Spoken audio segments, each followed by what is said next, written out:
Chapter 29:13. She did not sleep well. Gu Xingzi's voice kept echoing in her ears like a gentle murmur. Yun Shirshir opened her eyes abruptly and sat up on the bed at once. Xingzi. Shirshir, his voice was so real, as if he was right in front of her. However, Yun Shirshir could not see anything. She tried her best to open her eyes wide and kept groping with her hands. However, she could only hear the voice. She could not see or touch anything. For the past few days, she had not eaten or spoken. However, when she heard Xingzi's voice, her heart, which was about to die, seemed to have revived. She was so nervous that it started beating. Xingzi, are you there? Yun Shirshir was in a daze, but there was only one thought in her mind. Xingzi. Xingzi was beside her. She heard his usual gentle voice. She heard it. Xingzi, Shirshir, he seemed to be smiling gently as he called her name. Yun Shirshir turned over and got out of bed. She could not see anything. She stumbled and her knee accidentally hit the edge of something. However, she did not seem to feel pain at all. She reached out and groped around. Xingzi, where are you? She followed the voice and groped around. She heard the voice getting closer and closer. She groped forward, but her fingertips suddenly touched the cold screen. Gu Xingzi's voice entered her ears through the television. Shirshir. Shirshir, he kept calling her name as if he was not impatient at all. Yun Shirshir widened her eyes and leaned closer to the television screen. She heard that gentle voice say softly, perhaps in the future, I won't have the chance to call your name like this again. On the television screen, Gu Xingzi sat in front of the camera. He turned his head slightly and smiled gently. Just like when they first met, his smile was as gentle as the spring breeze. It was even a little uneasy and shy. However, she could not see such a scene. The first time I heard this name, I thought it was a very nice name. It fits the person. Shirshir, I'm leaving. I need to go somewhere very far. Perhaps in this lifetime, we will never meet again. When Yun Shirshir heard this, she was caught off guard and her tears flowed down. I used to trouble you, didn't I? I'm sorry. In the past, he couldn't help himself. I like you, but some feelings can't be forced. Xingzi, from today onwards, I won't. The most regretful thing in my life is that I met you a little too late. I am not reconciled. I firmly believe that love comes first. I want to try hard, but I gradually found that we can't be together, but I gradually found that we can't be together, but I gradually found that we can't be together. It's not that I came too late. I love you, but you don't love me. Shirshir, I really love you very much. If I could, I would love you with my life. I hope that you won't be able to live without me. On the screen, Gu Xingzi suddenly smiled and asked gently, why don't we make a promise? If there's an afterlife, let's meet again, okay? Yun Shirshir looked up. Her eyes were hazy with tears. She bit her lip hard and salty tears flowed into the gaps between her lips. Chapter 29:14. I'll definitely find you. Then, we'll be together for the rest of our lives, okay? Yun Shirshir lost control of her tears. She broke down completely and cried bitterly. Gu Xingzi, who was on the screen, seemed to have telepathy. He said frantically, don't cry.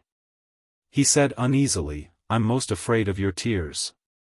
Don't cry, okay? We might still have the chance to meet in the future. After a few years, I'll have let go of this relationship. Maybe I'll appear in front of you with a new attitude. Actually, you don't have to be sad. I didn't know how to fight for it. Since I was young, I've never experienced what kinship and love are. I don't have any special feelings about marriage. At first, I didn't know if this hazy feeling I had for you was love or just a senior taking care of a junior. But later on, I realized that love can really be like a tornado, disrupting one's heartbeat. If I had known that this was love, I would have hugged you without hesitation. But it's all too late. Xianxia covered her face and was sobbing uncontrollably. For the past few days, the dark and gloomy emotions that had accumulated in her chest seemed to have finally been released. Like a flash flood, it broke through the floodgates and became a disaster. No one knew that such an accident would happen. Moreover, no one knew that at this very moment, every word that he said to her, which seemed to be a casual farewell, was piercing her heart. Wuxia stood quietly beside the television and leaned against the wall. His handsome eyebrows were slightly furrowed as he watched everything quietly. He didn't stop her from crying. She had suppressed her emotions for so long. She needed to release them after all. But no one could make her release her emotions. Besides Gu Xingzi, there was no one else. He was the one who was troubling her. In order to cure her, Wuxia could only think of this way. Wuxia glanced at the man on the screen. It was Gu Xingzi's thin figure sitting in front of the camera. His face looked a little pale. Perhaps it was because of the damage to his body that made it difficult for him to maintain his best condition in front of her. He looked extremely weak.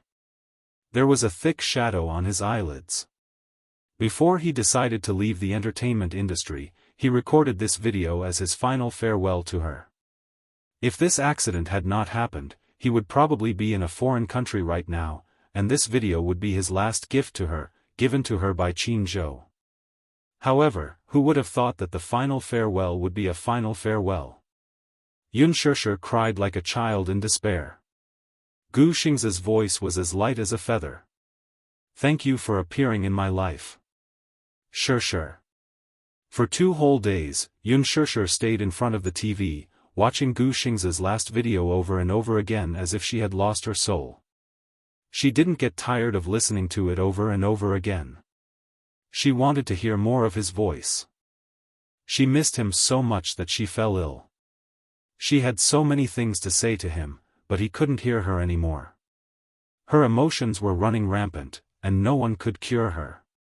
She hugged the memory disk and listened to Gu Xingzi's voice, as if she didn't know what fatigue was. Chapter 29:15. Gong Jia and Wuxia took turns to watch over her. Every night, Gong Jia and Wuxia would coax her again and again before she would obediently return to bed to rest.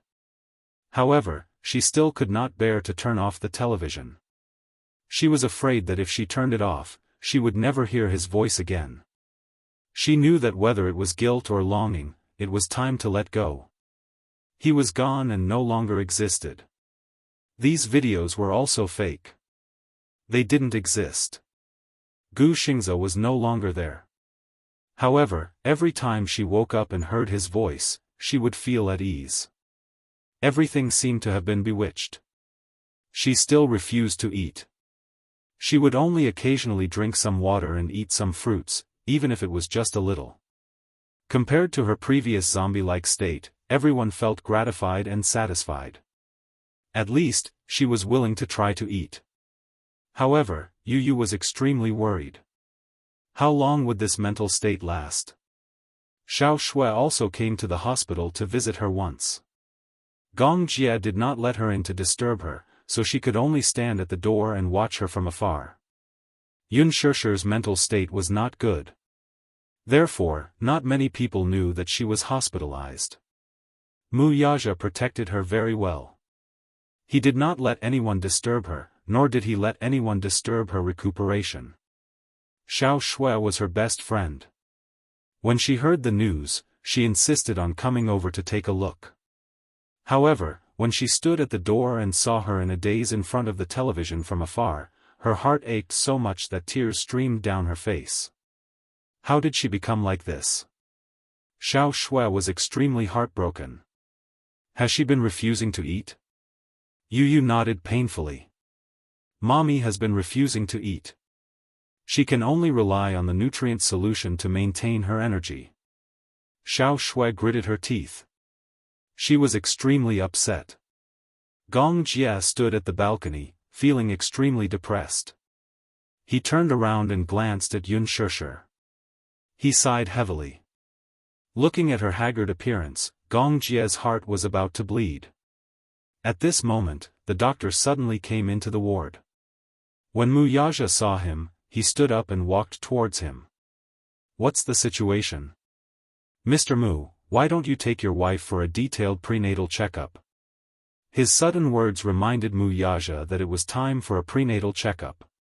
He returned to the ward, held Yunshishi's shoulder, and asked gently, "Shishi, I'll take you for a checkup, okay? It's been so long. I wonder how the little fellow is doing." The doctor said that we have to do regular checkups. Yunshishi nodded in confusion. The nurse pushed the wheelchair over. Mu Yaja carried her onto the wheelchair and pushed her to do a checkup. After half a day, all kinds of examinations were done. Mu Yaja pushed Yunshishi to the doctor's office. The doctor was looking at the ultrasound report. At 9 weeks of pregnancy, the fetus has grown to 2.15 centimeters. The head of the fetus is larger than the body of the fetus, and the various parts are clearer. The head has begun to calcify, and the placenta has begun to develop. The ultrasound shows that the fetal sac almost fills the uterine cavity. The outline of the fetus is clearer, and the placenta is beginning to appear. After the doctor finished speaking, he said, "Sai, this is really troublesome. If she refuses to eat for a long time, it might affect the development of the fetus." Mu Yaja's heart skipped a beat. "What do you mean?" Chapter 29:16. Yunshishi's eyes, which were initially emotionless, flickered a little when she heard this. Her eyes finally regained some focus. "How's the little guy now?" "The little guy is very strong and there's nothing unusual. However, if this goes on, it will definitely have many adverse effects on her body and the child." The doctor paused for a moment and said, "Even if the child survives in the mother's body, its innate resistance will be weaker after birth. If the mother's mood changes drastically during pregnancy, it will easily cause the child's personality to become sensitive. But I'm worried that if this goes on, the fetus will stop developing and might even have a miscarriage." "Miscarriage?" Mu Yaja's expression was tense. "Isn't there a nutrient solution? This doesn't constitute sufficient nutrition at all. Moreover, emotional fluctuations are also a huge factor." The doctor placed the B-scan film on the backlight. He pointed at a very small ball in the film and said to him, "This is the fetus. It's developing normally and is very strong. A normal little guy won't be able to last until this time." Mu Yaja stared at the small ball and pursed his lips. His eyes couldn't help but redden. That was his child, who knew, it might be a beautiful little princess. He had always wanted to have a daughter with her. However, now that this child had fallen from the sky, he felt that this was probably the most beautiful gift that God had given him. But why was it that when he wanted to protect her, he felt a great sense of powerlessness? Mu Yaja suddenly turned around and leaned over slightly. He held her shoulders and asked carefully, "Shishi, did you hear that? Did you hear that? If you don't eat properly and don't rest normally, and keep torturing yourself like this, the child will die sooner or later." Yunshishi suddenly widened her eyes and her pupils contracted violently. She looked at him but could only see a barren land. "The child, the little guy in your stomach, 9 weeks, she's still so small. Still so small. She's been developing strongly. But..." His heart ached as he pulled her into his embrace. Over the past few days, he had been suffering as well. For her, and even more for the child in her stomach, how could he not be on tenterhooks? At every moment, he was in fear. Enough. Was that enough? Even if it's a punishment, shouldn't it stop now? A hot teardrop fell onto her cheek. Mu Yaja hugged her back neck.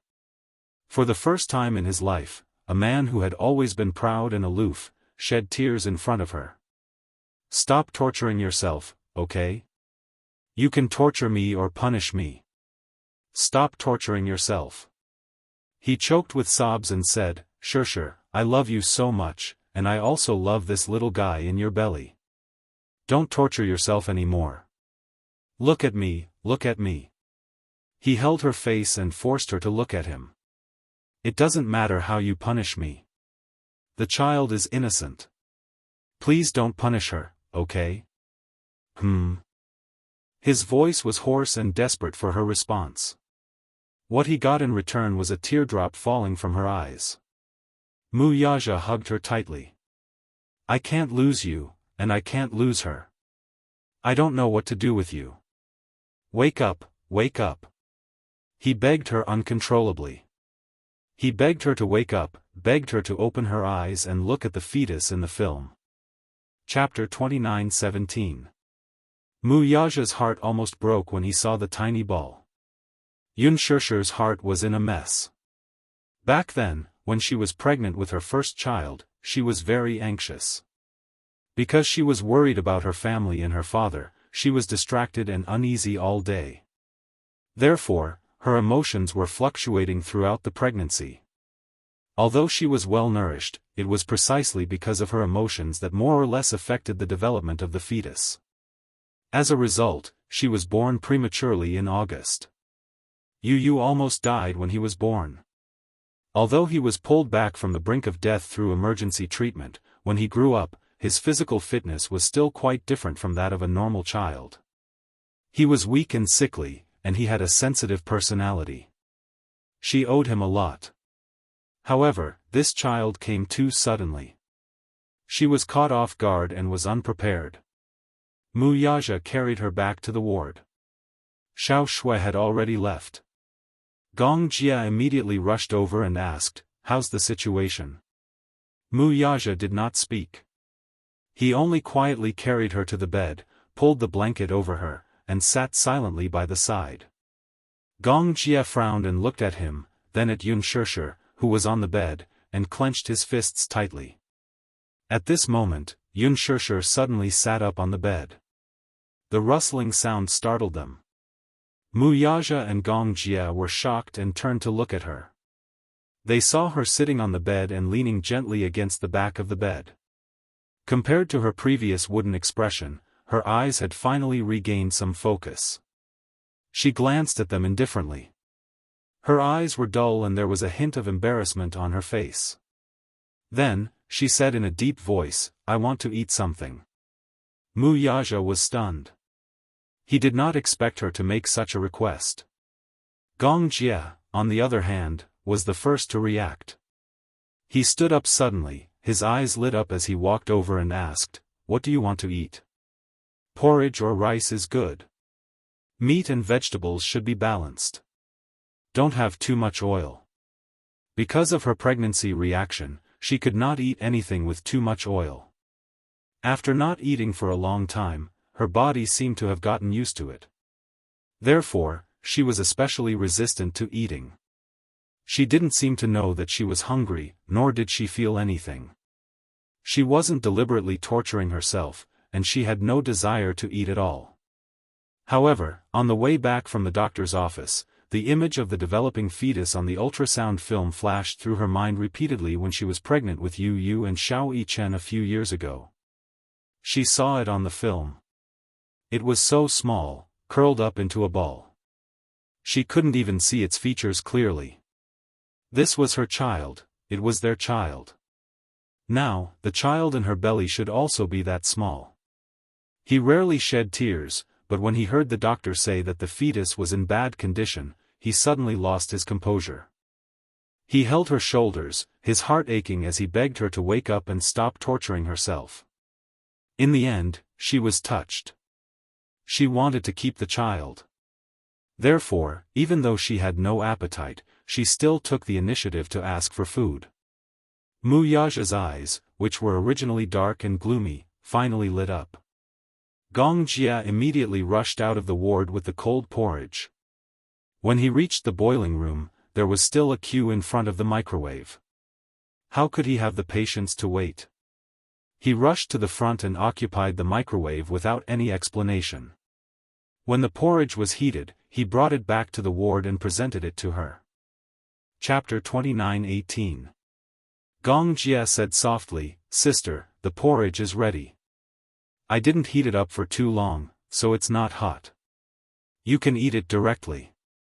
Unspoken reacted. Her hands fumbled around until she found the bowl of porridge. She held it gently. Wuxia immediately reached out to take the bowl of porridge from her hands, wanting to feed her. "I'll feed you, okay?" "I'll feed you." Unspoken immediately came back to her senses and said quietly, "It's okay. I can drink it myself." Wuxia frowned. "Your eyes aren't very good." Unspoken smiled slightly and immediately said, "I'm not as weak as you think. I just can't see clearly. I can still recognize things that are closer to me." With that said, she held the bowl with one hand and the spoon with the other. She scooped up a mouthful of porridge and brought it to her mouth. She blew on it gently before taking a bite. It wasn't hot, but it was very warm. However, she didn't have much of an appetite. In fact, she was still repulsed by food. But at the thought of the child in her stomach, she resisted the discomfort and took another big bite.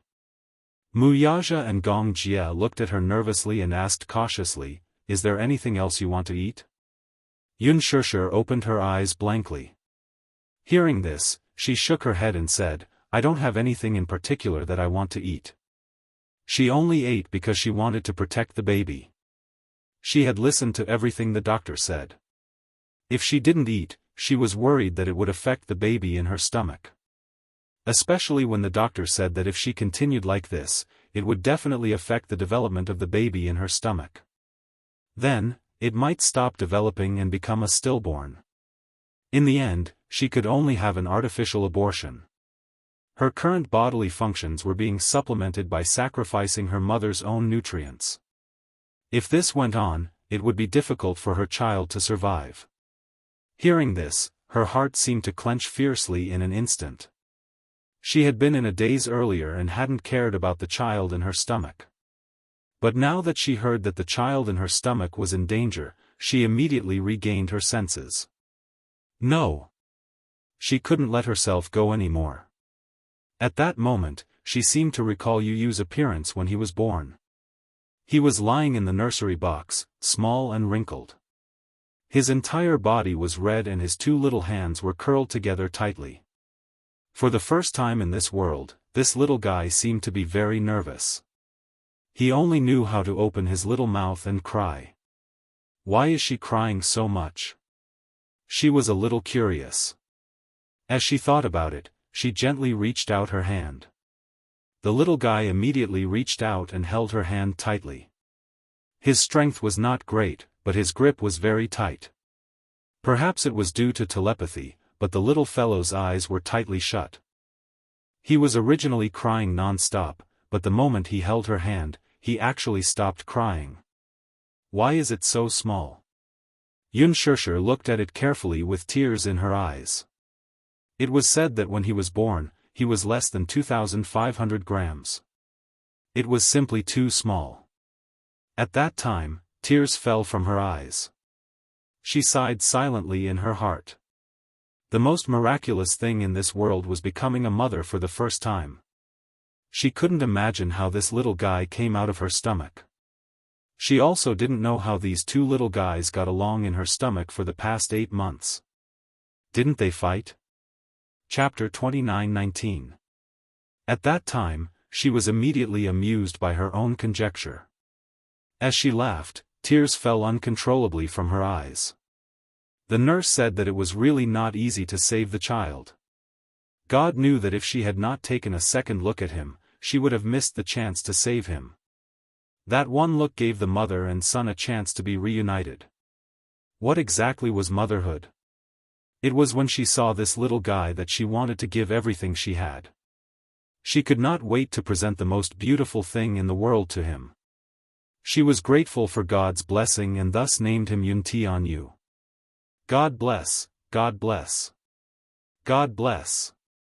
Returning to her senses from her thoughts, Unspoken gently wiped away the tears at the corner of her eyes. She gritted her teeth and drank a mouthful of porridge. It was dull and tasteless. It was like chewing wax. She even had an inexplicable feeling of nausea. Wuxia prepared some side dishes for her. He gently said, "Take your time, don't eat so quickly. You haven't eaten for so long. If you eat too quickly, it will hurt your stomach." Okay, Unspoken lowered her head as she ate the porridge. Her other hand was tightly clenched. "I'm sorry," she swallowed the food in her mouth and mumbled softly, "Previously. I made you guys worry. From now on, I'll eat properly." Wuxia was stunned. His lips could not help but curve into a gratified smile. Gong Jie looked at her with great relief. His tightly clenched heart finally relaxed slightly. Unspoken suddenly smiled and choked out, I'll be fine." Motherhood was really a magical thing. Unspoken began to eat properly and sleep well. At night, she went to bed very early. In the morning, she would even leave the ward to take a walk in the hospital's back garden, accompanied by Wuxia and Gong Jie. It had been too long since she left the bed to walk properly. The doctor said that lying in bed for a long time was not a good thing for the fetus. She also needed to move around properly. Every morning, before going to work, Wuxia would accompany her for a half-hour stroll. After that, he would settle her down and watch her finish her breakfast before going to the company with peace of mind. Every afternoon, he would try his best to arrange everything. At 3:00, he would get off work early and come to the hospital to accompany her. Gong Jie, on the other hand, pushed aside all the matters in his hands and handed them over to others to handle. He stayed by her side to accompany her. He had always been an impatient person, but he had always been unconditionally patient with her. Unspoken's mental state also gradually improved. Yu and Xiao Yichen were also very obedient and took good care of themselves. After school, they would come to the hospital and accompany her while doing their homework. Yu's homework was usually done in school. Xiao Yichen, on the other hand, had to look at a pile of homework every day and suffered greatly for half a day. Every time this happened, Yu and Gong Jie would accompany Unspoken for a walk, leaving Xiao Yichen alone in the ward to break down. Gong Jie was especially excited that she was pregnant. She didn't know what was going on, but this whole family seemed to have a lot of expectations for the little guy in her belly.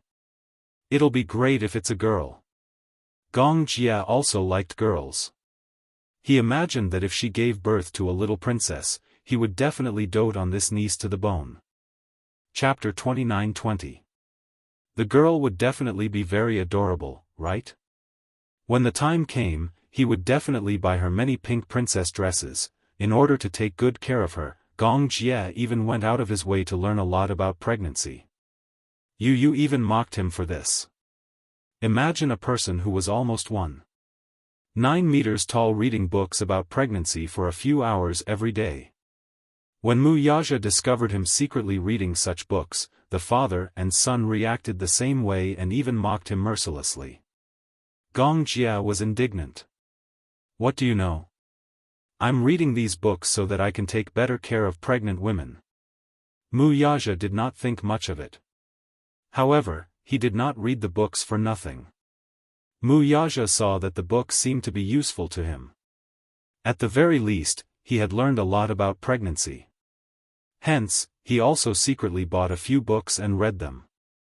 Later on, Gong Jie found out that he was also secretly learning about pregnancy and even mocked him mercilessly.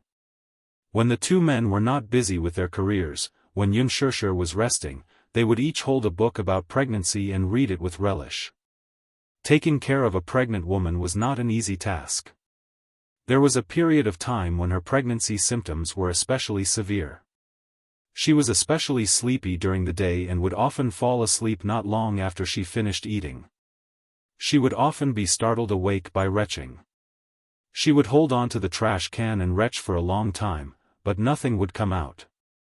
At night, she would suffer from insomnia. Then, in the middle of the night, she would have a craving for something to eat. Sometimes it would be apples, sometimes it would be sour plums, biscuits, bread. Hence, whenever this happened, the two men, Mu Yaja and Gong Jia, with sleepy eyes, would go to the streets to look for food for her. Pregnant women seem to have a special liking for sour fruits. When she was pregnant with Yu Yu and Xiao Chen, the Mu family had specially assigned people to take care of them.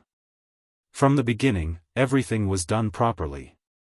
Hence, her pregnancy symptoms did not seem to be particularly obvious.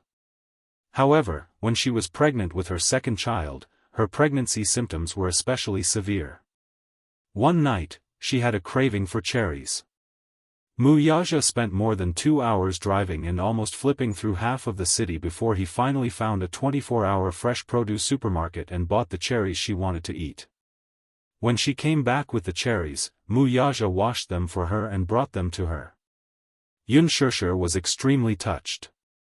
After calming down to nurture the fetus, the days passed by very leisurely. She didn't have to think about acting every day and night like before.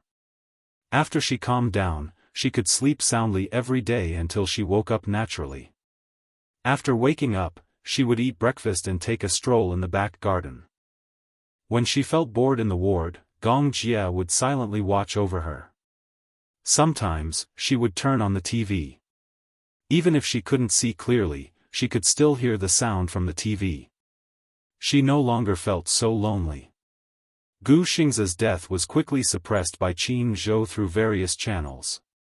At this time, Qin Zhou's true methods were revealed. During the memorial service, Unspoken and Gu Xingzi's fans got into an argument. After that, nothing else happened. After that, there was no news at all.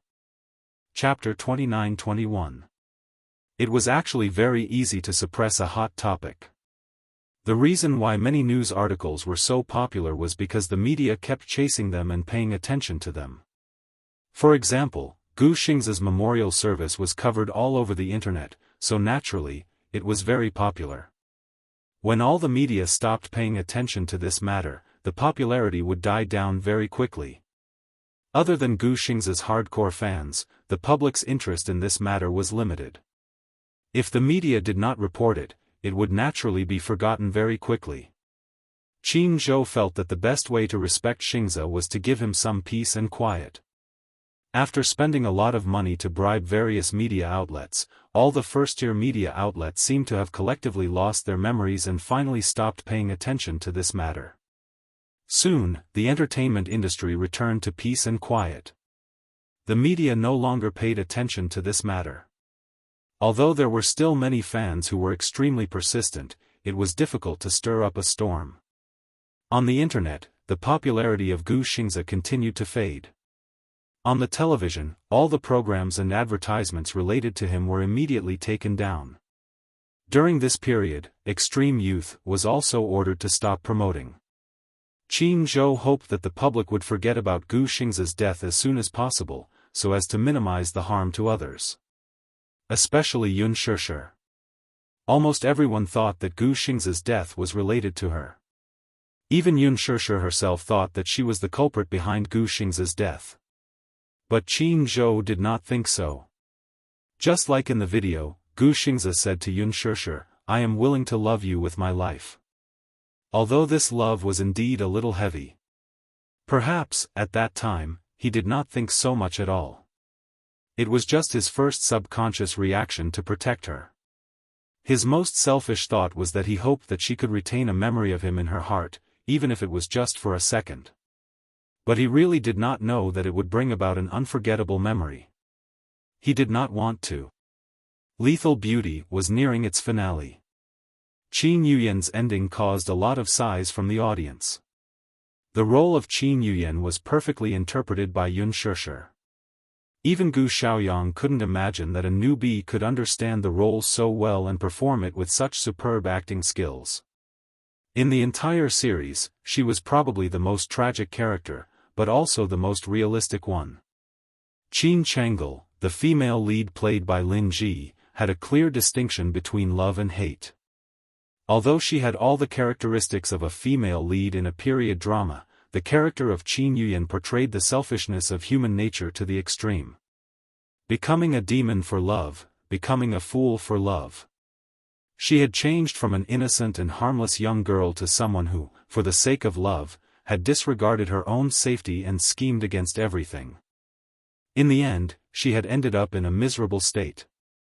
Before she died, she cried to the male lead played by Hua Jin, "Do you know that for you, I did everything I could to design this world for you? But in the end, I realized that the biggest mistake I made was I fell in love with you. You hate my viciousness, but how could I not hate your heartlessness? But there was no other way. There was no other way.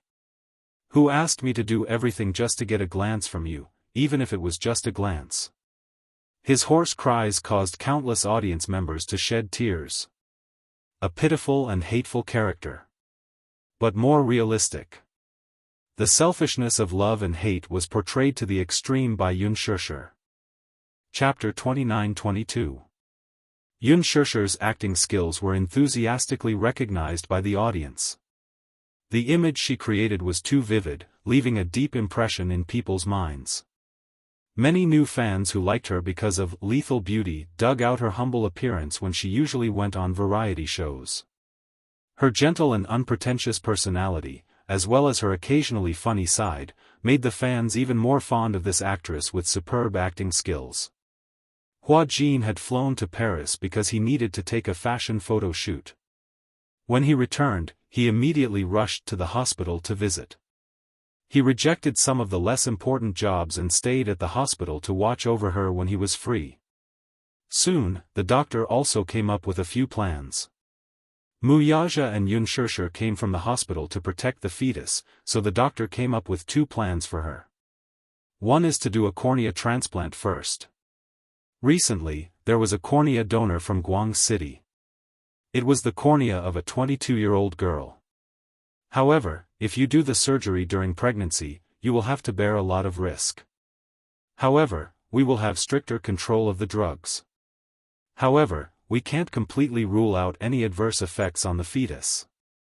However, there's a risk. Wuxia and Unparalleled looked at each other. The doctor looked at their expressions and knew that they could not accept this plan. Thus, he said, the second plan is to give up on this donor and wait until after the delivery. After the birth, when the vitality is restored, we can look for a suitable donor. However, this cycle is very long. With the continuous deterioration of her eyesight, it might cause a lot of trouble in her life. After all, if a person who had always been healthy lost their eyesight overnight, their life would be bound and it would be difficult for them to return to the normal track. And a cornea donor was something that could only be found by chance.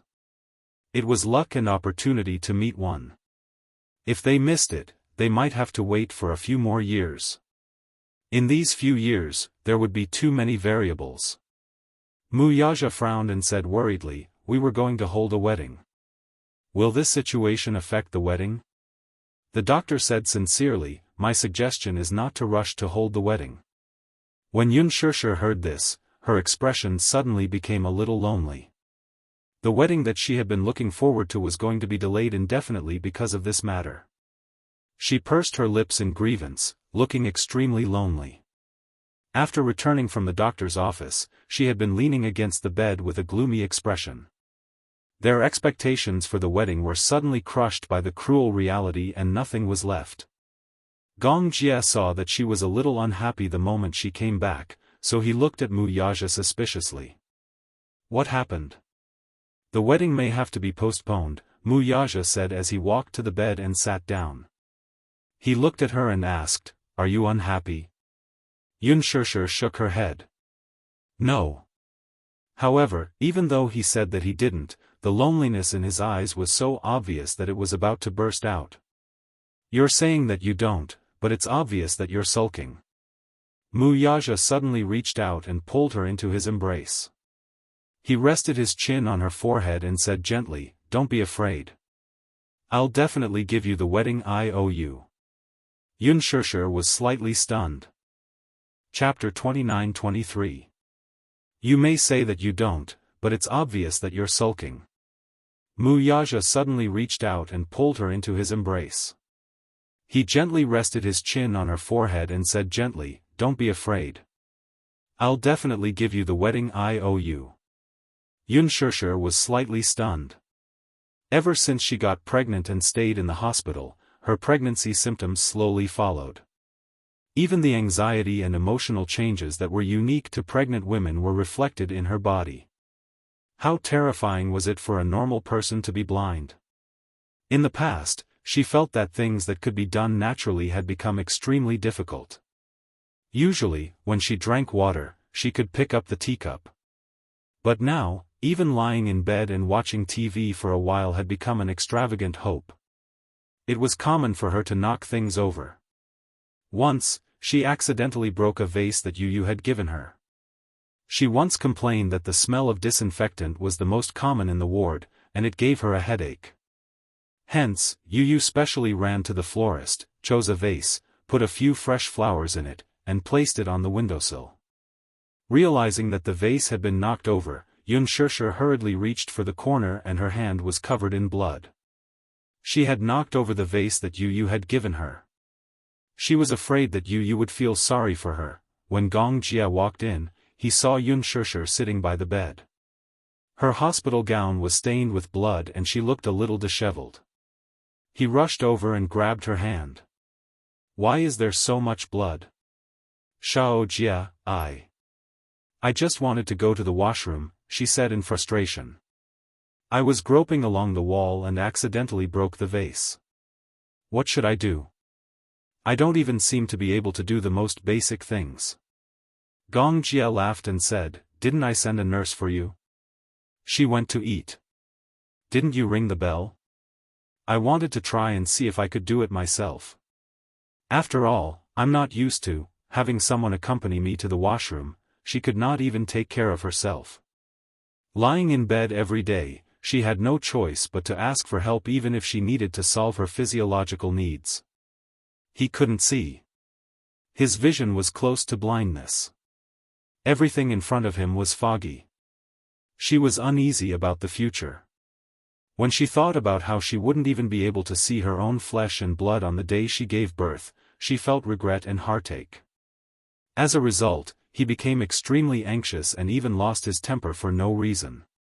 Fortunately, Mu Yaja and Gong Jia were unconditionally tolerant of her anxious temper. Even if she was angry, anxious, or even crying because of a trivial matter, Mu Yaja could still patiently comfort her until she calmed down. Gong Jia replied, "It's only temporary that you can't see. Right now, it's mainly for the little guy in your belly. The doctor said that it's too risky to perform the surgery now. We're not willing to take the risk. I understand, there will be more opportunities in the future." "What if there's no such opportunity?" Gong Jia replied immediately, "That's impossible. There is no such assumption. Sister, don't let your imagination run wild. You're just too idle every day. With nothing to do, it's easy for your imagination to run wild. Actually, it's not as bad as you think." "I understand." Shirshir immediately said, "Don't worry, I won't let my imagination run wild and make you guys worry." Chapter 29-24. There were many people in the hospital, and the ward was always dark, so it was difficult to get real peace and quiet. Hence, he discussed with the doctor and brought her back to Unshanshi to recuperate. Unshanshi was an excellent place with good feng shui and was very conducive to recuperation. It was originally built as a resort. After Shirshir was brought back to Unshanshi, Gong Jia was finally relieved and decided to return to Hurricane. He had a lot of work on hand that was waiting for him to rush back to deal with. He was worried that his father would become suspicious if he stayed any longer. Gong Jia did not say much goodbye and took a private jet back to Hurricane's headquarters. Shirshir began to recuperate. Of course, although she had more free time, she still found some things to do. For example, what should I name the little guy? At night, Yu and Xiao Yichen were already asleep. Mu Yaja was reading his email when Shirshir lay on the sofa and muttered to herself. "I have a headache coming up with a name. She was a little troubled. She had been thinking for a long time about the child's name, but she still could not think of a satisfactory one.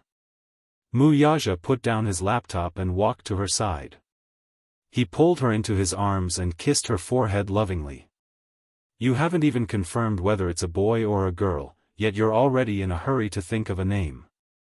Aren't you a little too anxious? Because it's too boring. She muttered, I'm at home every day with nothing to do, so I'm thinking about what to name the child after it's born.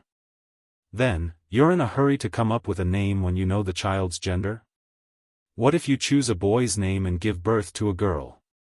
Then, I'll think of a boy and a girl's name together. Wuxia laughed but went along with her and asked, then, do you want a girl or a boy? Unspoken laughed and said, it's not like I can give birth to a boy just because I want a girl or a boy. This is something that can't be decided. Then, do you like a girl or a boy? I like both. Unspoken said and asked him, what about you? I hope to have a little princess. Wuxia was famous for being fond of daughters.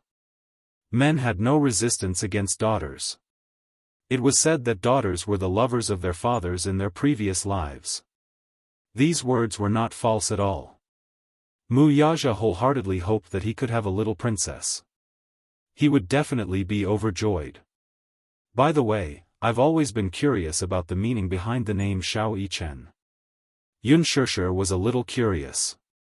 It couldn't have been randomly chosen, right? The name she gave you was meaningful. She was thankful to the heavens for saving her life despite having a near-death experience when she was born. Hence, she was named Tianyu. Wuxia explained, the word Yi means light. Chen was ranked 5th in the earthly branch and was a dragon. Put together, it means a handsome and beautiful person, rational and full of wisdom, a life of elegance, auspiciousness, success and honor. Unspoken was stunned when she heard that. She smiled and teased, are you really majoring in finance? You seem to know a lot about these things. I did my homework when I came up with a name. You came up with this name? She was a little surprised. Yes. Grandpa wanted to come up with it himself, but I wasn't satisfied. Then, what should I name the little guy in my stomach? Chapter 29-25. I've thought of many names, but I don't know what to choose. The art of naming a person was very profound. In this aspect, Unspoken was very picky. A name was not just a simple symbol. She believed in this art. First of all, the name had to be pleasing to the ear and pleasant to the ear. A name that was unpleasant to the ear, no matter how meaningful it was, would not be liked. She also had to pay attention to the homophony. For example, Du Zedong and Yuling had good meanings, but the homophony made people not know whether to laugh or cry.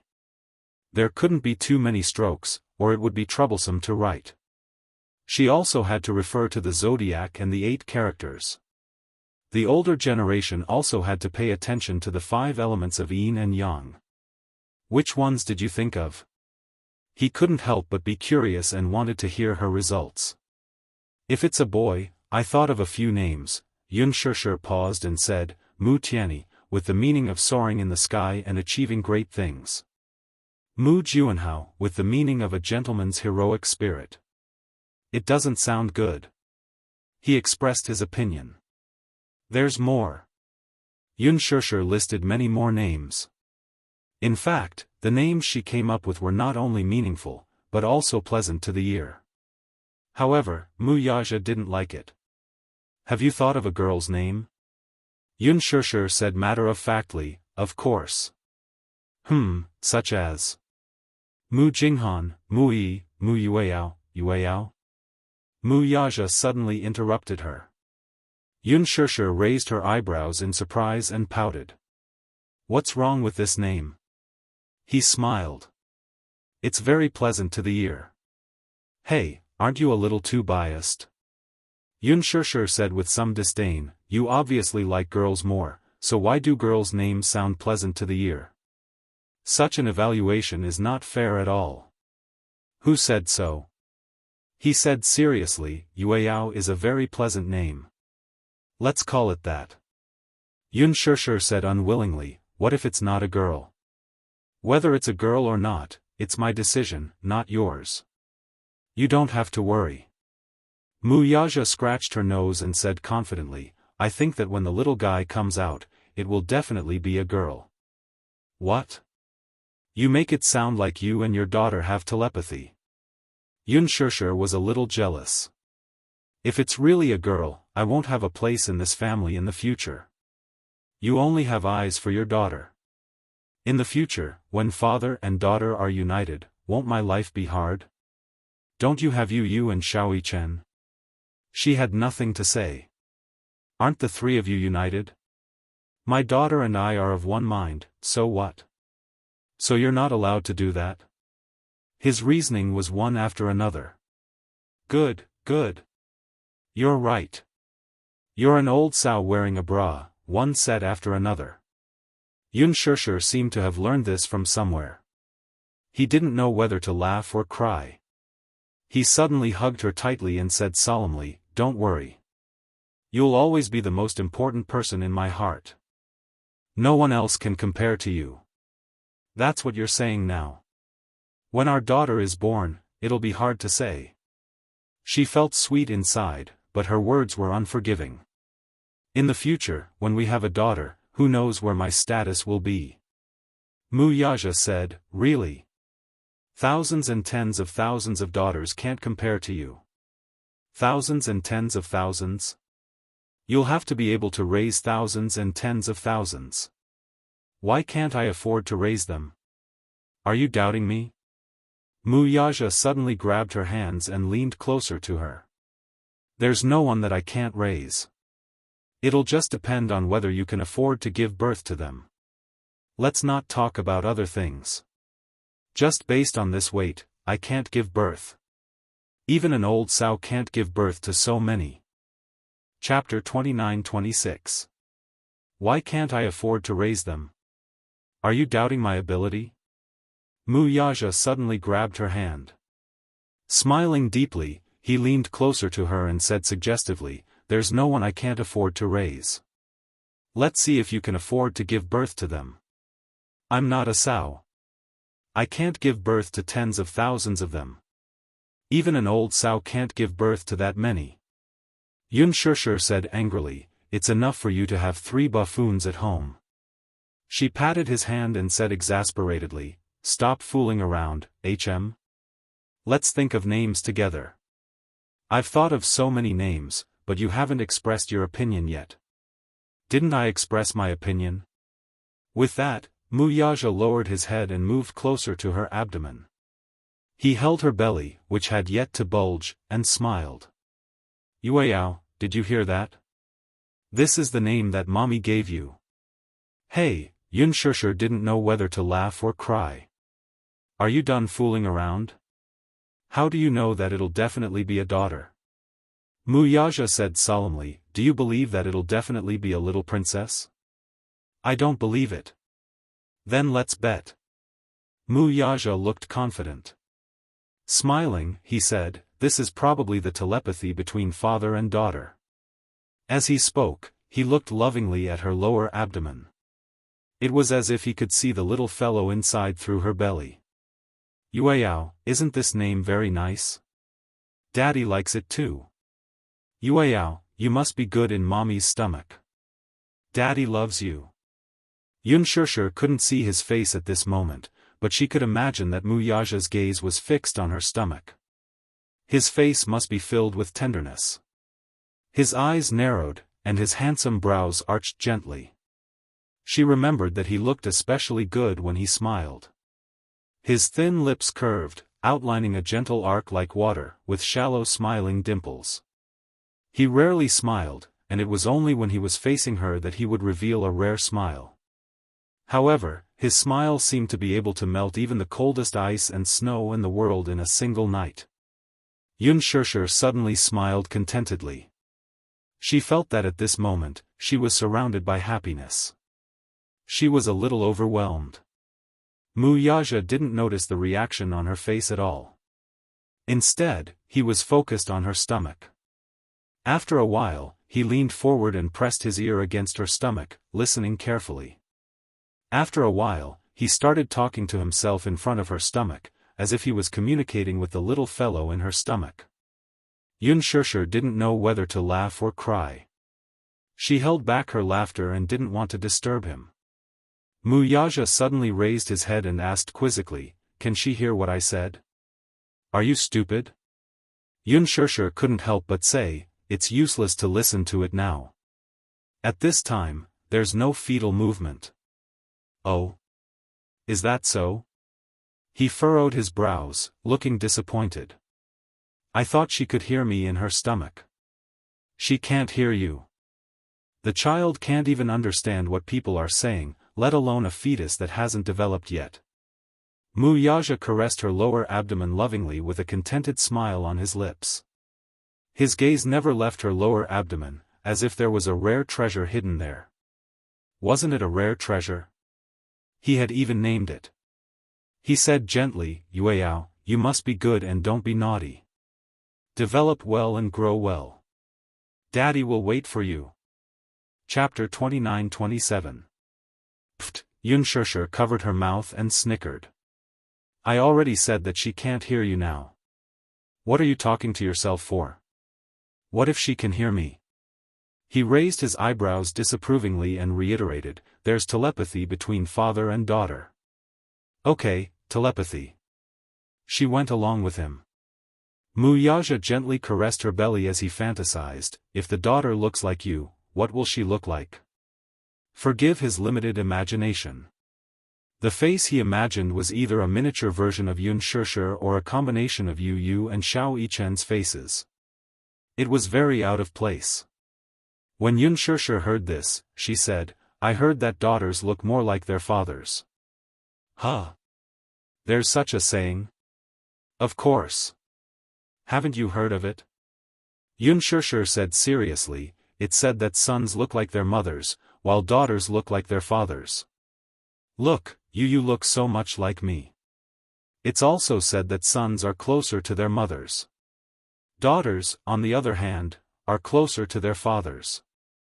Wuxia grabbed her face and scrutinized it before nodding. "Yu and Yichen do look more like you. Their facial features are delicate, especially their eyes." After a pause, he said confidently, "Then my daughter will definitely be a beautiful girl when she grows up." Unspoken laughed.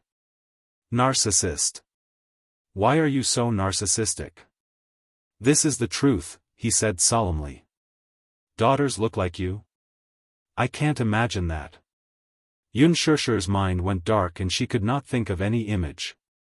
Wuxia also fell into a fantasy. His imagination was also a little lacking. In his mind, a baby girl's face covered his features. No matter how he looked at it, it felt out of place. Suddenly, he was shocked by the face that he imagined. She should be very pretty. He felt a little guilty. He did not know what his daughter would look like if she inherited his looks. Unspoken thought about it carefully and said casually, "If it's a daughter, her eyes and nose will be like yours. She will be very beautiful." Actually. Unspoken pondered for a moment and suddenly smiled with motherly gentleness. "I also hope that the little guy in my stomach is a girl." "Huh? You want a daughter too?" "Of course." Unspoken said matter-of-factly, "They say that daughters are sweet.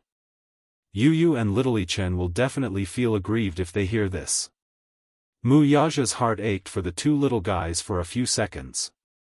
"If she's really my daughter, I'll definitely prepare a super big walk-in closet for her.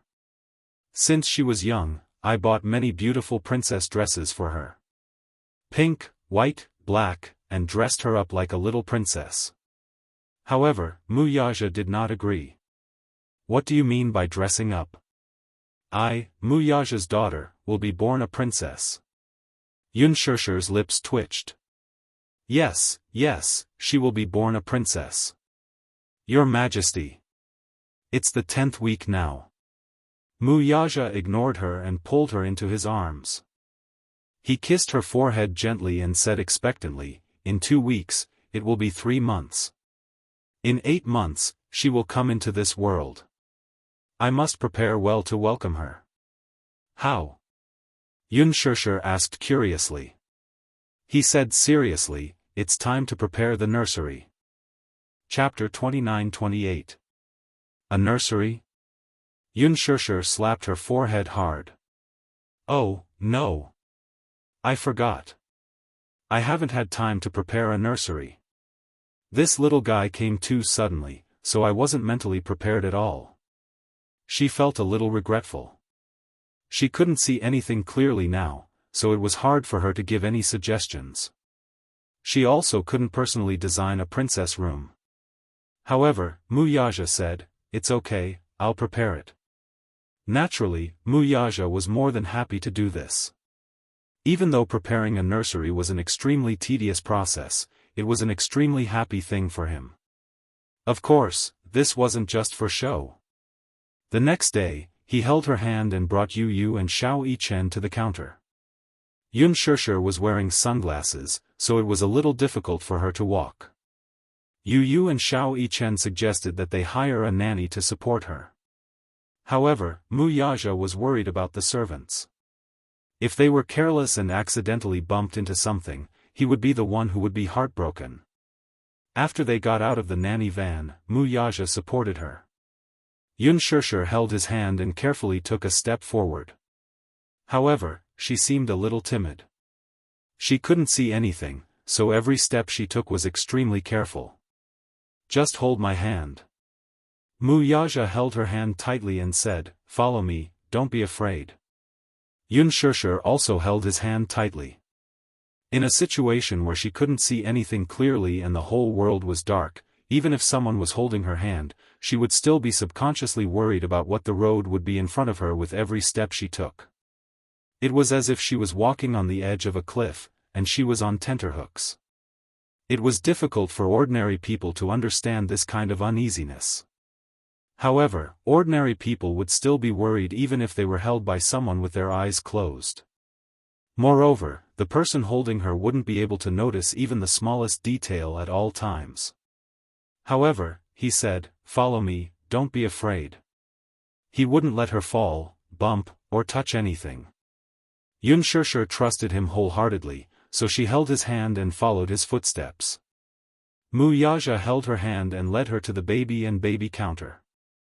Baby Q was the world's leading baby and baby counter. Xianxia was their wedding home, but the nursery was only slightly renovated. It was empty, and even the wallpaper wasn't properly pasted. They started with the wallpaper selection.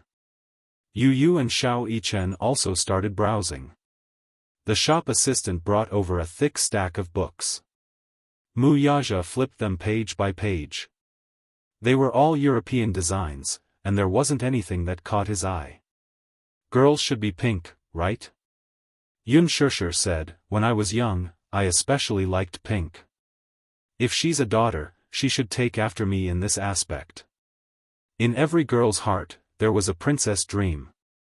She imagined herself to be a princess in a fairy tale, waking up in a fairy tale style room every day. Opening her eyes, she would see a pink world and a big bed covered with pink bed curtains. She would enjoy the dreamlike world to her heart's content.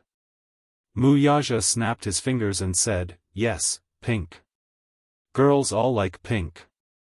He didn't realize it at first. The shop assistant understood what he was hinting at and immediately brought over a stack of books. They were all pink wallpaper designs. Wuxia started flipping through them seriously. He was picky, and just the wallpaper alone took him a lot of effort. Chapter 29-29. After choosing the wallpaper, the family started to choose the crib, toy box, wardrobe, and decorations. "Can I trust your taste?" Xianxia was a little doubtful.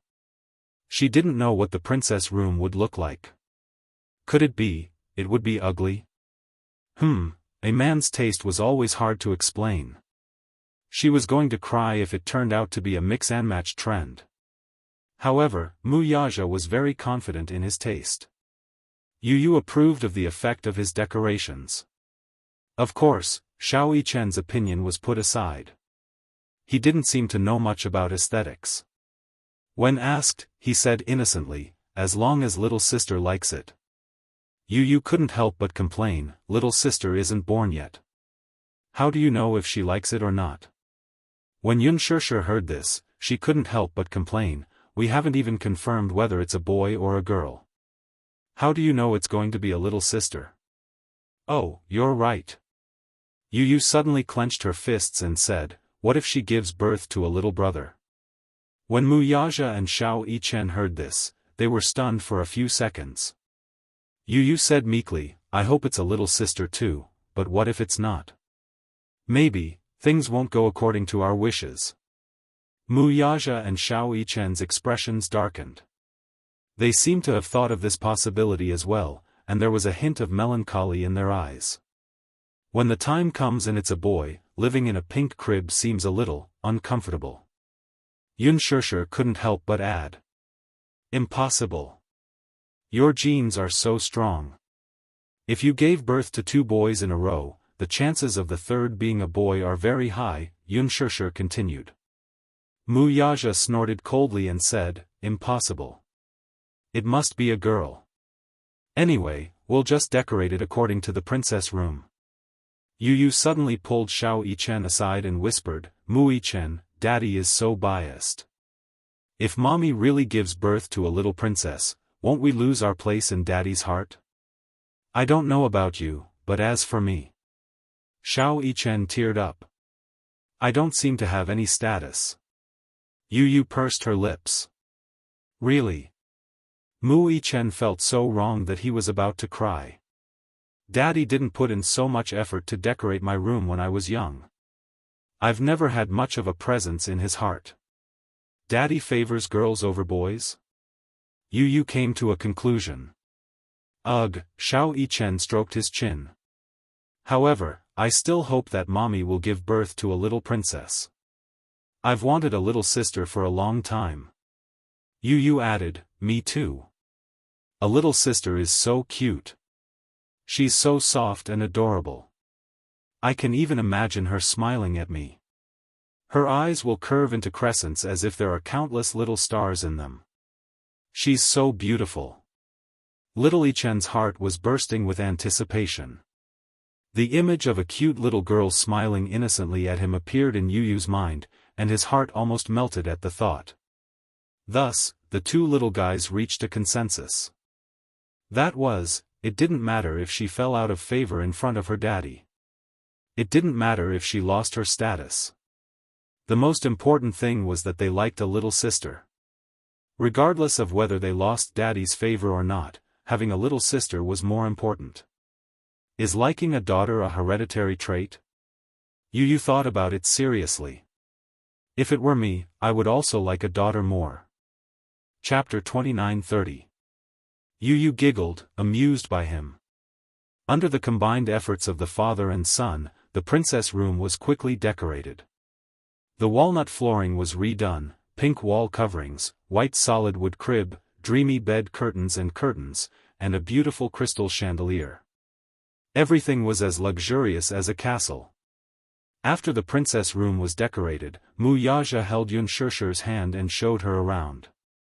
Even though she couldn't see anything, Wuxia was extremely excited as he explained everything to her step by step.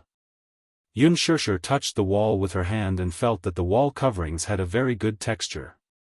She couldn't help but ask, what color is the wall coverings? It's pink, but it's not just a wall coverings.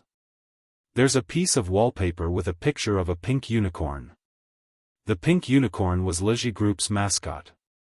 After Yu took over, he designed a new generation of mascots.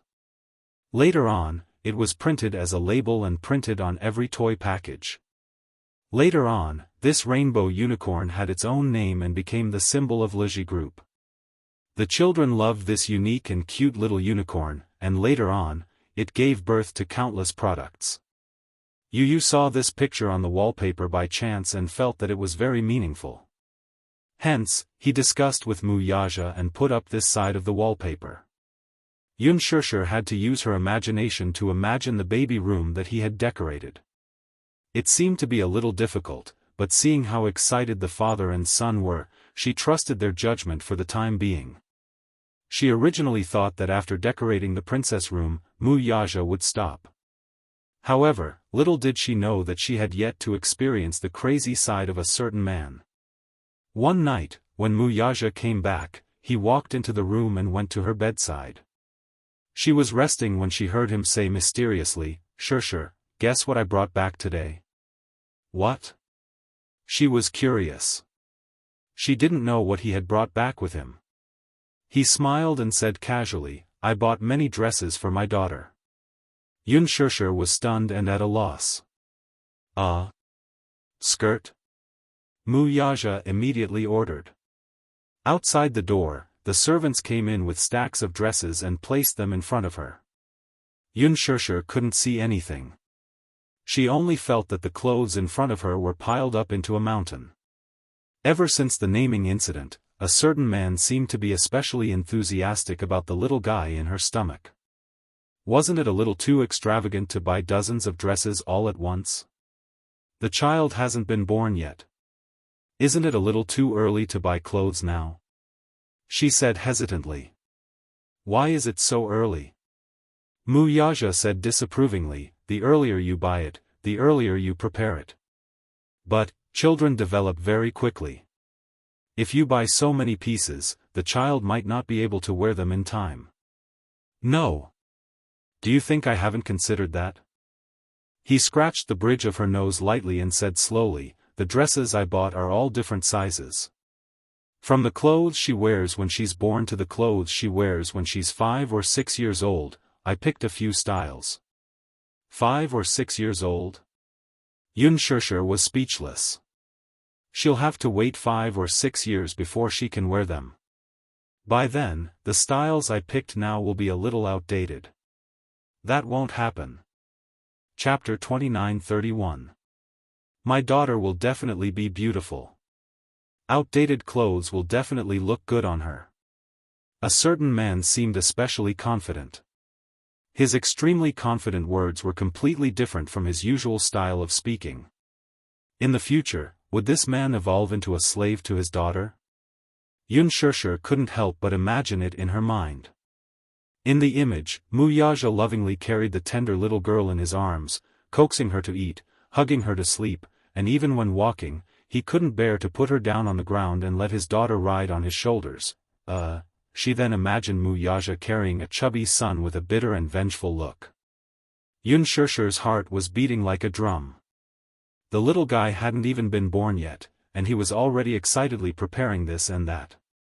If the baby was a boy, then not only would the princess's room be decorated for nothing, what would he do with the piles and piles of dresses that he had bought? It would be fine if the baby was a daughter, but if it turned out to be a son in the end, his heart would definitely be severely disappointed. He would definitely be very disappointed. Shirshir suddenly asked curiously, let me ask you seriously. If the baby isn't a daughter and it's a son, will you still like it? Mu Yaja pondered for a moment and then said solemnly, of course. As long as it's our child, I'll like it. I see that you like daughters so much. When the time comes, you won't be begging me to give birth to another one, right? When Mu Yaja heard this, he hugged her and rubbed his face against hers intimately. What nonsense are you thinking about again? You're not a sow. If you don't want to give birth, I won't force you. A certain man seemed to have forgotten how this child came about. If he hadn't replaced her contraceptive pills with folic acid, Shirshir wouldn't have fallen for it so coincidentally. Shirshir was completely kept in the dark. She thought that the child had broken through all the obstacles to get here. Little did she know that Mu Yaja had also tampered with it. Oh, by the way, we have to go for a prenatal checkup soon. Shirshir gently touched her belly and complained, recently, I seem to like sleeping a lot. My vomiting has slowly subsided, but I get hungry easily in the middle of the night. I want to eat something, but I don't know if I can eat it. Of course you can. Mu Yaja said, I've asked the doctor. He said that I can have some snacks. There are some biscuits and bread at home. When you are hungry, you can eat some biscuits. Yunshushu couldn't help but silently criticize her. If she ate and slept every day, would she lose control of her body shape after giving birth?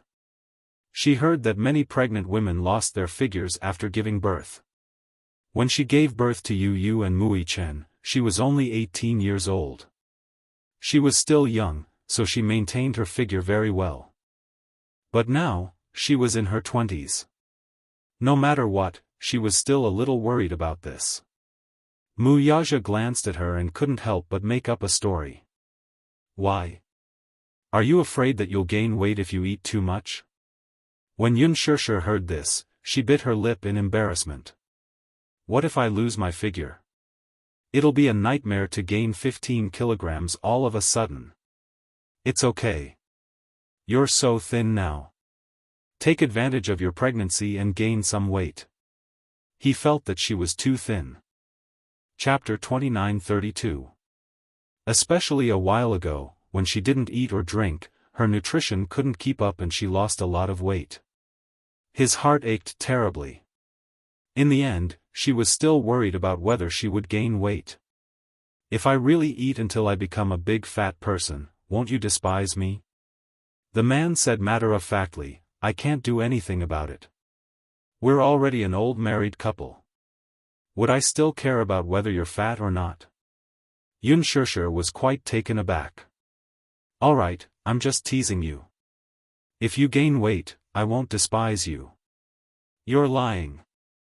Wuxia suddenly thought of something and said to her, soon, we'll have to prepare for a prenatal checkup.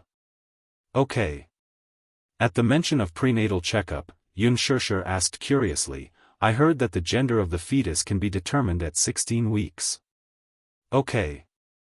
But isn't the law against it? To me, this law doesn't apply. Why do you ask? Yunshushu said, why don't we do a gender test?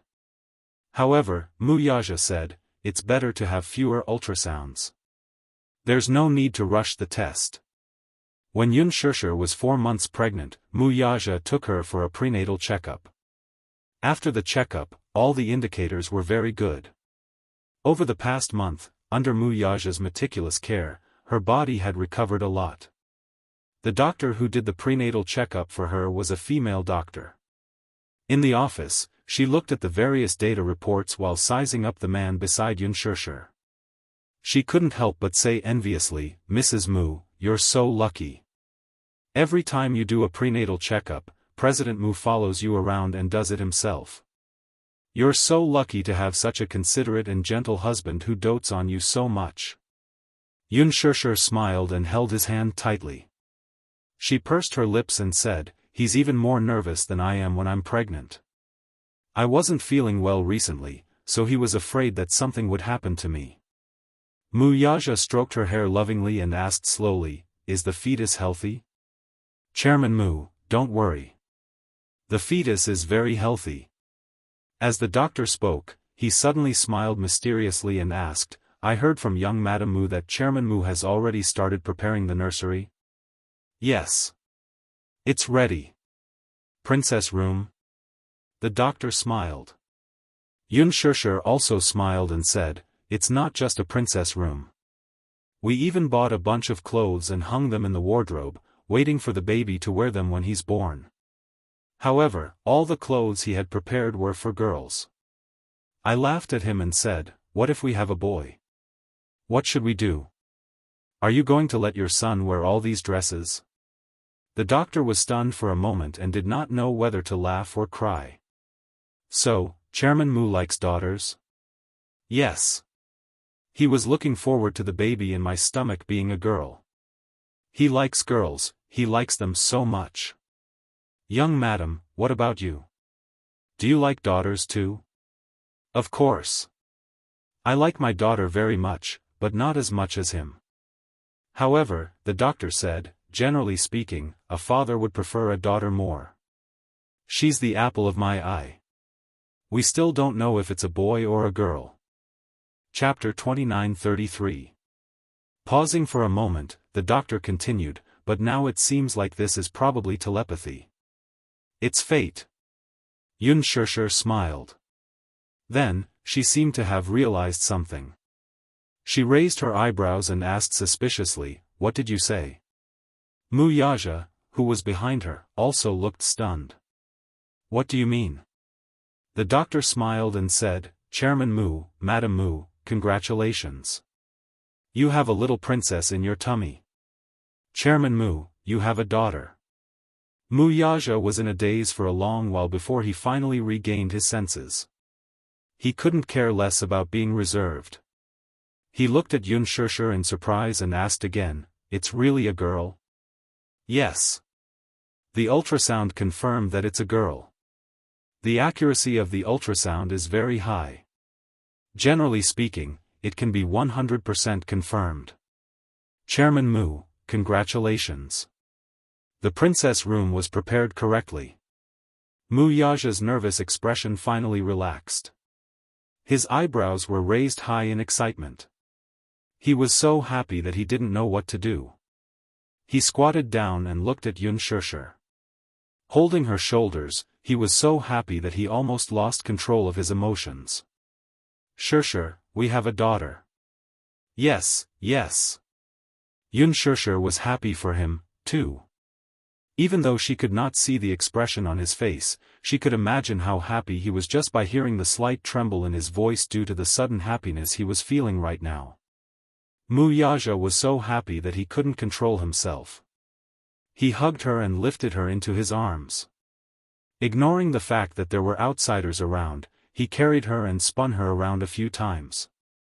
Unspoken was so shocked that she hugged his shoulders nervously. She said reproachfully, "You scared me." "Unspoken, I'm so happy. I can't believe that this is real." Wuxia hugged the back of her head.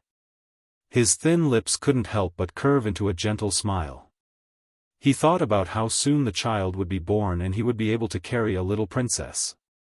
His mood was like a hydrogen balloon that wanted to fly into the sky. "Put me down." She was bashful and embarrassed as she lightly punched his shoulder. "It's so ugly. At least be a little more reserved."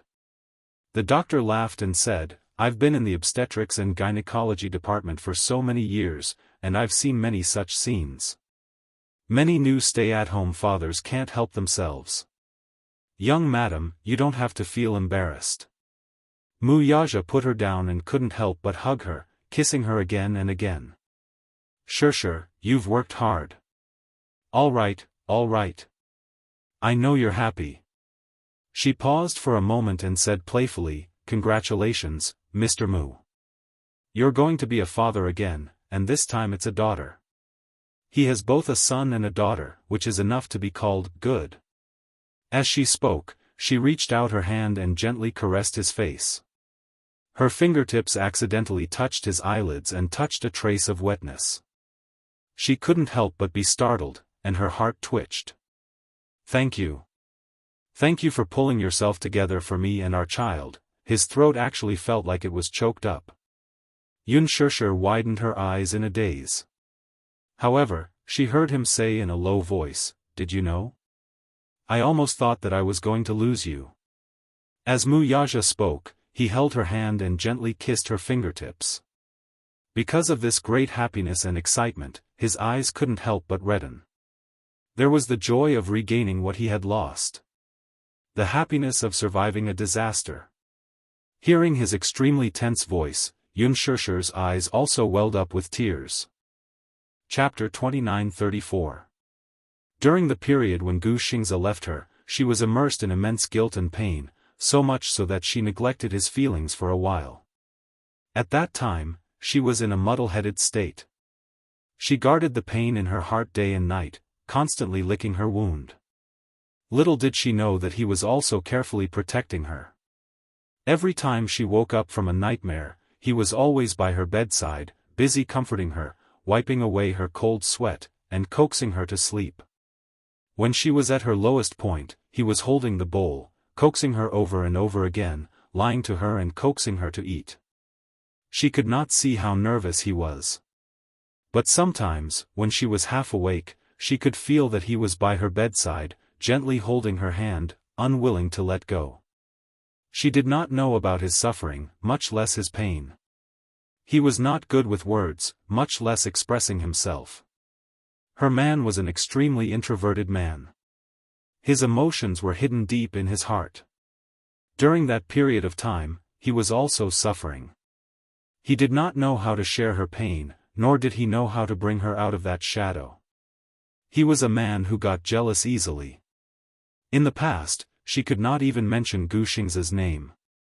But at that time, she was watching Gu Xing's videotape and sat there in a daze for the whole afternoon. He watched from the side, feeling helpless and heartbroken. He whispered in her ear countless times, "Xianxia, you still have me. Gu Xingza is no longer around, but you still have me. I can't lose you. Wake up, okay?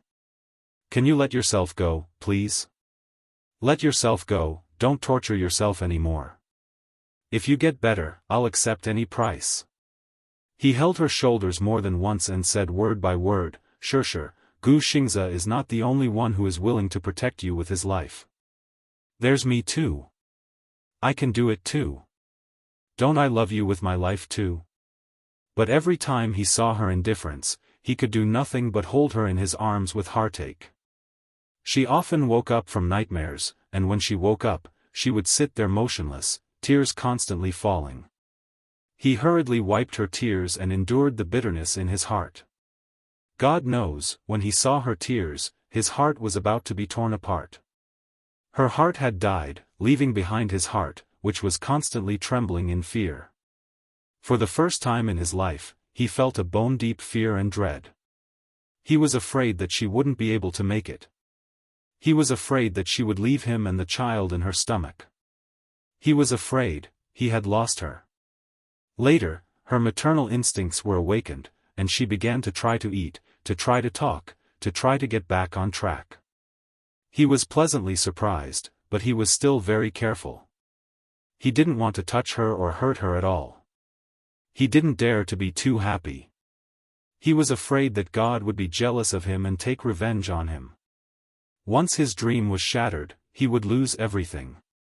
He carefully guarded her and protected her. He was worried about her being in the hospital, so he brought her back to Xianxia to nurse her pregnancy.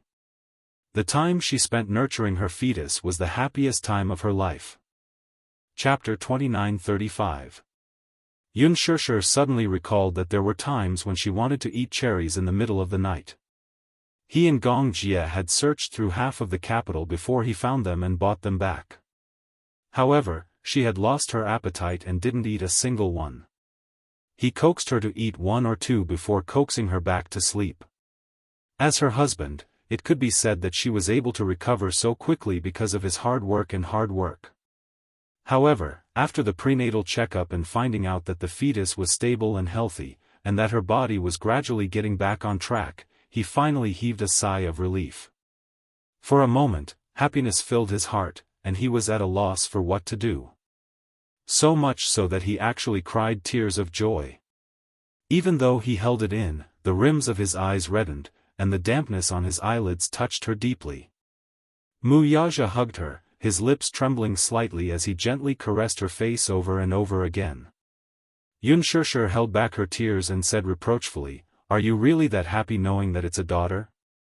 She sniffled and said half-jokingly, "Looks like I really don't have any status in the future. Our daughter has become your heart, your liver, your spleen, lungs, and kidneys. What about me? Don't tell me I've become your duodenum, your appendix?" Wuxia smirked and said, "How can that be? Seeing how excited you are, I feel that I definitely won't have any status in the future. Our daughter is my heart, and you are my lungs. Both of them are equally important. The lungs don't seem to be as important as the heart." Xianxia deliberately fussed with him. "Look, our daughter is like a heart. Without our daughter, will your heart not be able to beat?" Upon hearing this, Wuxia laughed. Thinking that she was jealous, he couldn't help but laugh. "You're even jealous of your own daughter? Can't I be? Do you have a problem with that? Sure, sure. Mu Yaja held her face lovingly and looked at her delicate face lovingly. He smiled gently and said, but without you, I can't even breathe. Yunshishir was stunned. She was deeply moved by his incomparably sincere words. Without you, I can't even breathe. She hugged him tightly as tears welled up in the corners of her eyes again. She couldn't stop sobbing. Thank you for waiting for me for so long. She pursed her lips and hot tears fell on his shoulder.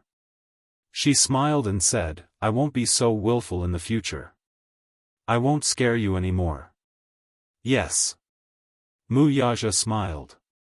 She didn't know how much tenderness was hidden in his gaze when he looked at her. When Yu and Xiao Yichen returned home from school, they could smell a sweet scent the moment they opened the door. When Xiao Yichen smelled it, he almost drooled. He sniffed greedily for a long time, and his eyes lit up. Wow! It smells so good. Yu smelled it and said, this is the aroma of cake. Is it some important festival? Or is it someone's birthday? He thought about it and realized that no one in the family was celebrating their birthday. The two little guys squeezed into the dining room one after the other. They saw Yunshishir sitting at the dining table with her hand supporting her cheeks. There were several delicious dishes in front of her, and in the middle was a 12-inch cake. It was sweet and tempting. Wow! Xiao Yichen wiped his saliva. He was already famished when he returned home from school. When he saw this sumptuous scene, he was undoubtedly salivating. You're back. Chapter 29:36. Yu and Xiao Yichen looked at each other and asked curiously, Mommy, what's the occasion today? Why did you make a cake? Do you want to know? Yunshishir smiled mysteriously but deliberately didn't say anything. Mu Yaja walked out of the kitchen with a jug of fruit juice and an apron around his waist. He looked like a house husband. Yunshishir said that she wanted to drink freshly squeezed fruit juice, so he went into the kitchen and studied it for a while. Finally, he figured out how to make a jug of fruit juice. Yu's face turned slightly pale when she saw this. She looked at the table full of dishes and then at the apron he was wearing. The corners of her lips twitched. Daddy, did you make this table full of dishes? Mu Yaja placed the jug of fruit juice on the table and glanced at them. Before he could say anything, a voice came from behind him. Of course not. An angry voice came from the kitchen. Yu and Xiao Yichen looked over and saw Hua Jin walking out of the kitchen with an apron around his waist and beads of sweat on his face. He said angrily, how could your daddy possibly know how to cook? I made all of these. I ordered the cake from a cake shop. You know how to cook? Yu was even more surprised. Of course. Hua Jin patted his chest and said, I've been cooking since I was young. Yu didn't say anything on the surface, but she was secretly criticizing him in her heart. Would he get food poisoning after eating all of these dishes? Xiao Yichen was also skeptical and didn't believe in Hua Jin's culinary skills. Yu said, Mommy hasn't answered me yet. What kind of occasion is it today? She even invited brother Hua Jin over. Hua Jin felt even more wronged when he heard this. Why? Can't I be a guest if it's not an important occasion? Yu chuckled and stuck out her tongue. Hua Jin continued, also, you should change the way you address me. Call me uncle. Uncle. All right. Yu, Xiao Yichen, it's time to eat. Go wash your hands quickly. I'll tell you the good news after you're done washing your hands. When Yu and Xiao Yichen heard that it was good news, they didn't hesitate and immediately ran into the bathroom. When they returned to the dining room after washing their hands, Hua and Mu Yaja were already seated at the table. By the time they were done washing their hands, they returned to the dining room table. The two little lads sat down and asked eagerly, Mommy, it's time for you to answer us, isn't it? What's the good news? Mu Yaja and Yunshishir looked at each other. The former was smug while the latter was a little shy. Under Yu Yu and Xiao Yichen's curious gazes, the man leaned forward and said mysteriously, "You're going to be older brothers." Yu Yu didn't think much of it when she heard this. Is this the good news? We knew it a long time ago. Yun Shishir said angrily, "Stop teasing them." Mu Yaja put his arm around her shoulders and smiled. Then he said to Yu Yu and Xiao Yichen, "Congratulations, you're going to have a younger sister. Don't you think this is something worth celebrating?" Younger sister. Yu Yu and Xiao Yichen were stunned for a moment. Xiao Yichen was the first to react. He straightened his neck in excitement and said in surprise, "Really? Daddy, how did you know?" Yu Yu looked at Mu Yaja strangely from the corner of her eyes. She was a little doubtful. That's right, that's right. Daddy, how did you know? Don't tease us. You're making us happy for nothing. Mu Yaja raised his eyebrows and deliberately kept them in suspense. Chapter 29:37. Yun Shishir smiled and continued, "Today, Mommy went to the hospital for a prenatal checkup. The doctor told us after we did an ultrasound. He said that I'm carrying a little princess in my stomach. Aren't you going to be older brothers?" When Xiao Yichen heard this, he was so excited that his eyebrows danced. Wow! Really? Oh my God! It's really a little sister. Is my dream finally going to come true? Don't get so excited. Yu Yu patted his shoulder and pretended to be calm. Are the ultrasound results accurate? I heard that some ultrasound results may not be accurate. Of course it's accurate. Silly.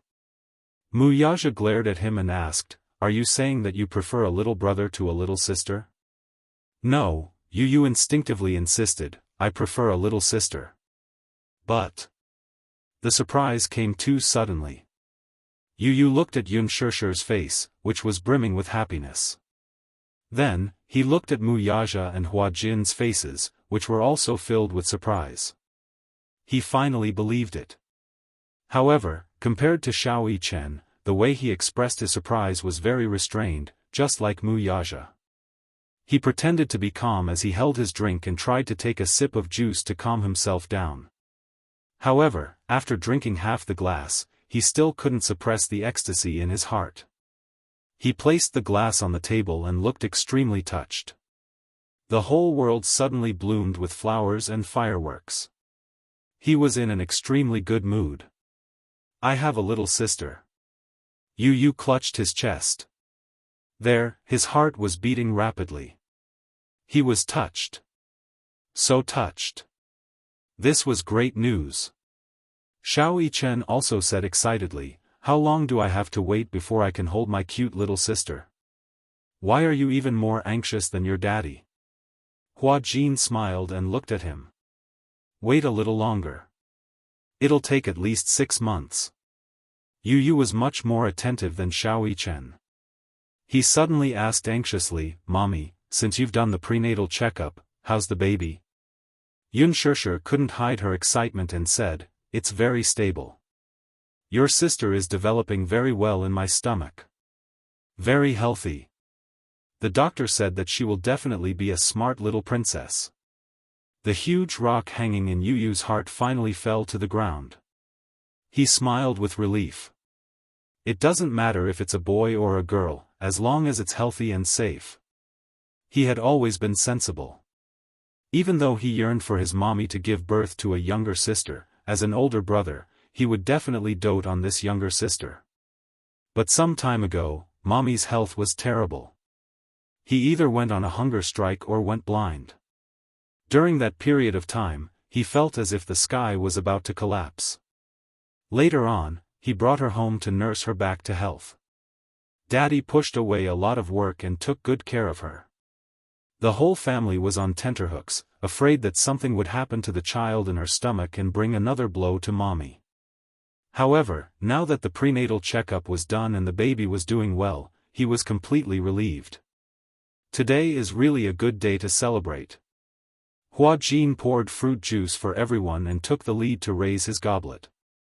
He said encouragingly, "Shouldn't we toast to celebrate?" Okay. Mu Yaja nodded.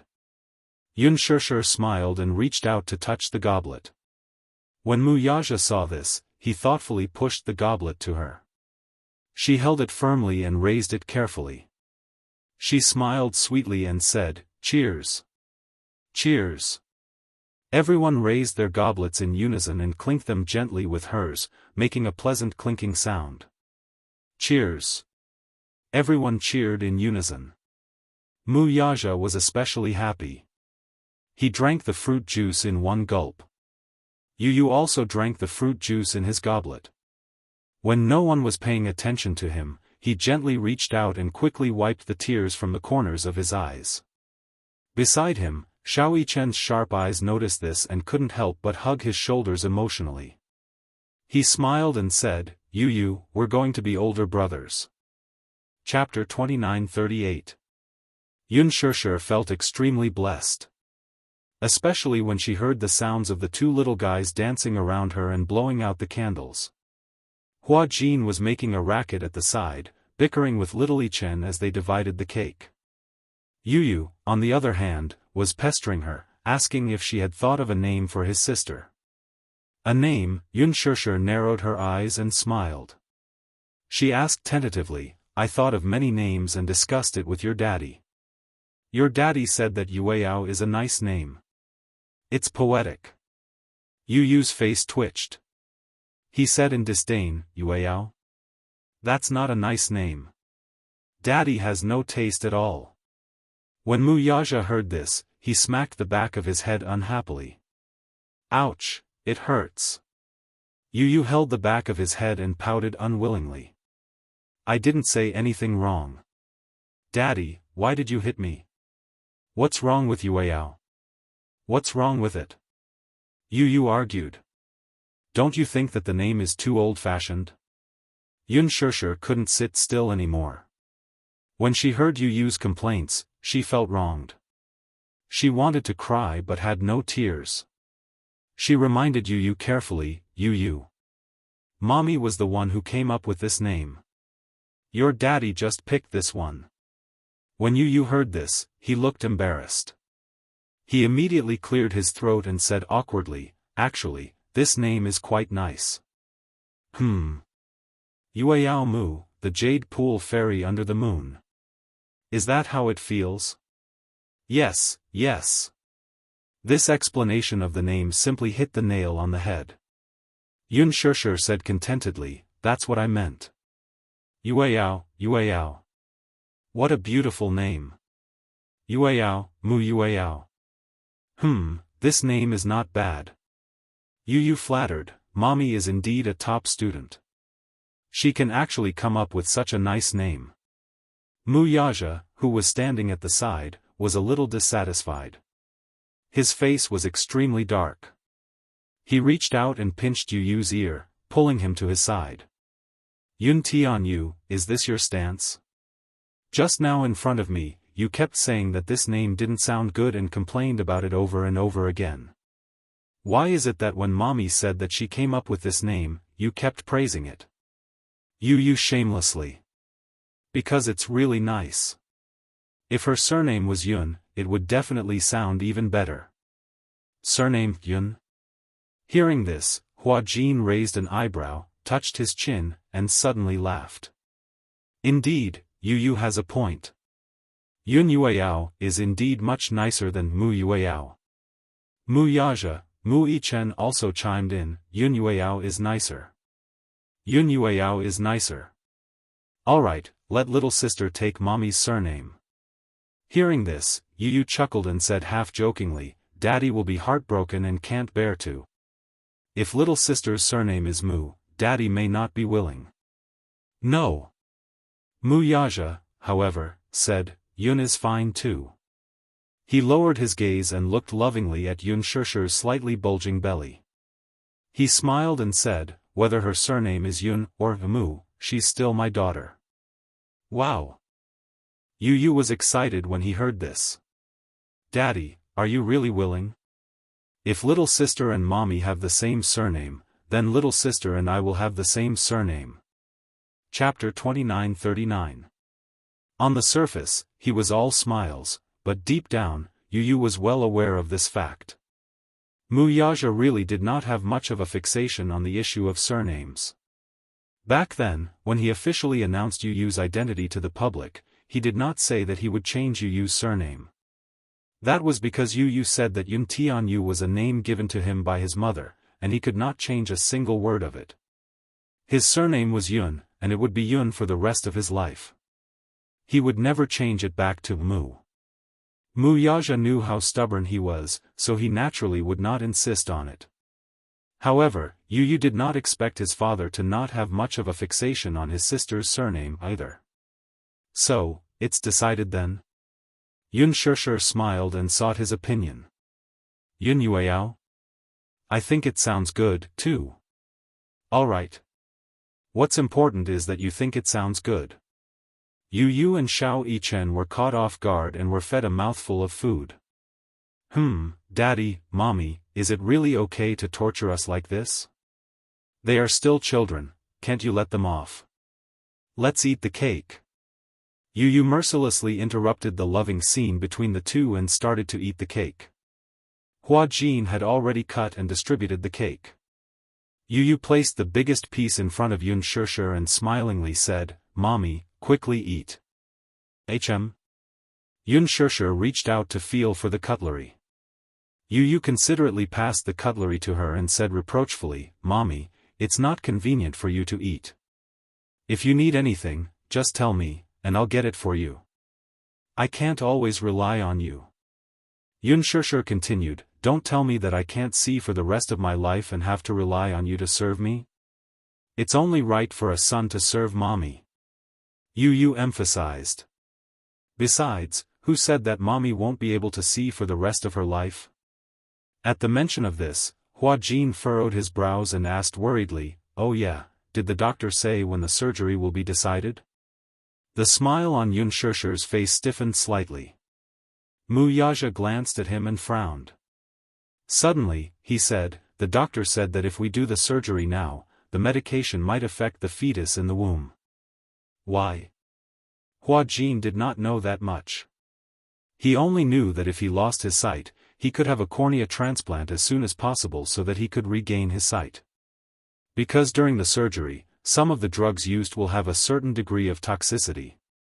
During a pregnant woman's pregnancy, there were some drugs that had to be avoided at all costs. Otherwise, it would easily affect the normal development of the fetus. In serious cases, miscarriages and deformities were possible. Shishir wanted to protect the child. No matter what, even if she won't be able to see for the rest of her life, there's still me. Yun Shishir smiled and interlocked her fingers with his. Her smile was gentle. Hua Jin furrowed his brows, looking worried. He clenched his fists and said hesitantly, a cornea donor should be something that can only be found by chance. I heard that there's a donor now, so we should be able to perform the surgery immediately. Wuxia was stunned for a moment. He looked up, and a strange look flashed across his face. He looked at Hua Jin deeply and thought about it for a while. Suddenly, he asked, how do you know that there's a cornea donor now? Hua Jin wanted to say something but stopped. He glanced at Yun Shishir but did not say anything in the end. He only said calmly, I just heard about it. Wuxia smiled and said casually, it's okay. There will always be a chance. Don't think too much. Hua Jin nodded absent-mindedly. Chapter 2940. After dinner, Yu and Xiao Yichen helped Yun Shishir to go shopping. Wuxia and Hua Jin walked into the back garden one after the other. After a long silence, Wuxia suddenly stopped in his tracks and turned around. His deep gaze fell on him as he asked suspiciously, when you mentioned the cornea donor just now, were you referring to the cornea donor Gu Xingzi donated? Hua Jin looked at him and was a little surprised. You know about this? Yes, I know. Wuxia nodded. Qin Zhou talked to me about this matter. Back then, when Qin Zhou was packing up Gu Xingzi's belongings, he found a few volunteer forms that Gu Xingzi had filled out personally. It was a volunteer form for organ donation. Qin Zhou could not help but be a little surprised. He did not know when Gu Xingzi had signed this volunteer form. In addition to the liver and kidney, it also included a pair of corneas. Gu Xingzi's corneas. Initially, Qin Zhou could not bear to see Gu Xingzi leave this world in one piece. He could not bear to see Gu Xingzi's body being riddled with holes by those cold surgical machines after his death. Therefore, he had originally planned to burn these volunteer forms. However, in the end, he thought of Unspoken. If Gu Xingzi's organ donation could save other people's lives, wouldn't it be a special way to continue living in this world? Even if he left this world in one piece, he would only be burned to ashes in the end. If other patients were given a new lease of life because of his organ transplants, to Qin Zhou, it was as if Gu Xingzi had also been reborn. Therefore, he took the volunteer forms and went to the hospital. Soon, the hospital dissected his body and removed the donated organs. Finally, they carefully removed his corneas. Qin Zhou found Mu Yaja and gave him a suggestion. Before Xingzhe was born, he filled in a few donation applications. One of them was a pair of corneas. But, time is of the essence. Unless Xingzhe performs the surgery as soon as possible, I'm afraid there's no hope. Corneal transplantation was not as simple as it seemed. Donors were difficult to find because the current world's views were not so advanced. Most people were more conservative when it came to death. Furthermore, the donation form had to be filled in before death. In the eyes of the people, this was too unlucky. In addition, there were more and more patients with eye diseases, and there was a serious shortage of corneas. The reason why it was said to be a rare opportunity was that cornea transplants required a lot of time. Generally speaking, the cornea donor must be immediately stored in the preservation solution within 48 hours after removal and put into surgery as soon as possible. Other than a few large cities, other small cities did not have any eye banks to store them. Therefore, once a cornea donor was found, surgery was needed immediately. Otherwise, the success rate of the surgery would be difficult to guarantee. Qin Zhou hoped that he could use Xingzhe's cornea to restore Unspoken's sight. I think Xingzhe must be very willing to use his cornea in exchange for Unspoken's sight, right? Unspoken can also take Xingzhe's place and see this prosperous world, Qin Zhou said. Mu Yaja frowned. It had been 8 hours since the cornea was removed. In other words, the surgery had to be performed as soon as possible. But... Chapter 2941. Qin Zhou was puzzled. Chairman Mu, what are you thinking about? Don't you know that this is the best opportunity? You have to know that cornea donors are hard to come by. In addition, there's a strict time limit. The surgery can't be carried out immediately after finding a cornea donor. Or is it because this pair of corneas was removed from Xingzhe's eyes that you're upset about it? No. Mu Yaja smiled. He protected my woman. I have only respect and gratitude for him. I'm not so petty as to hold a grudge against a man who saved my woman's life. Qin Zhou bit his lip. Then why don't you let Unspoken undergo the transplant? The pressure and guilt caused by Gu Xingzi's death has already crushed her. Mu Yaja sucked in a deep breath of cold air. She's pregnant now. The child in her belly is the only hope for her to pull herself together again. But if she undergoes the surgery now, the child will definitely be lost. If she's conscious, she won't bear to do it either.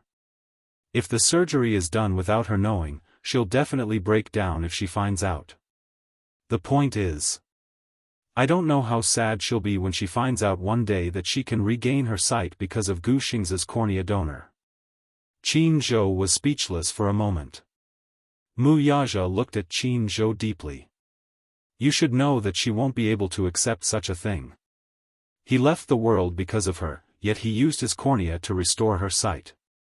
This is too heavy for her to bear. But, Qin Zhou was still a little hesitant. The doctor won't recommend the surgery if it's carried out immediately. Mu Yaja continued, she's not in a good mental state now. I'm afraid that it's dangerous.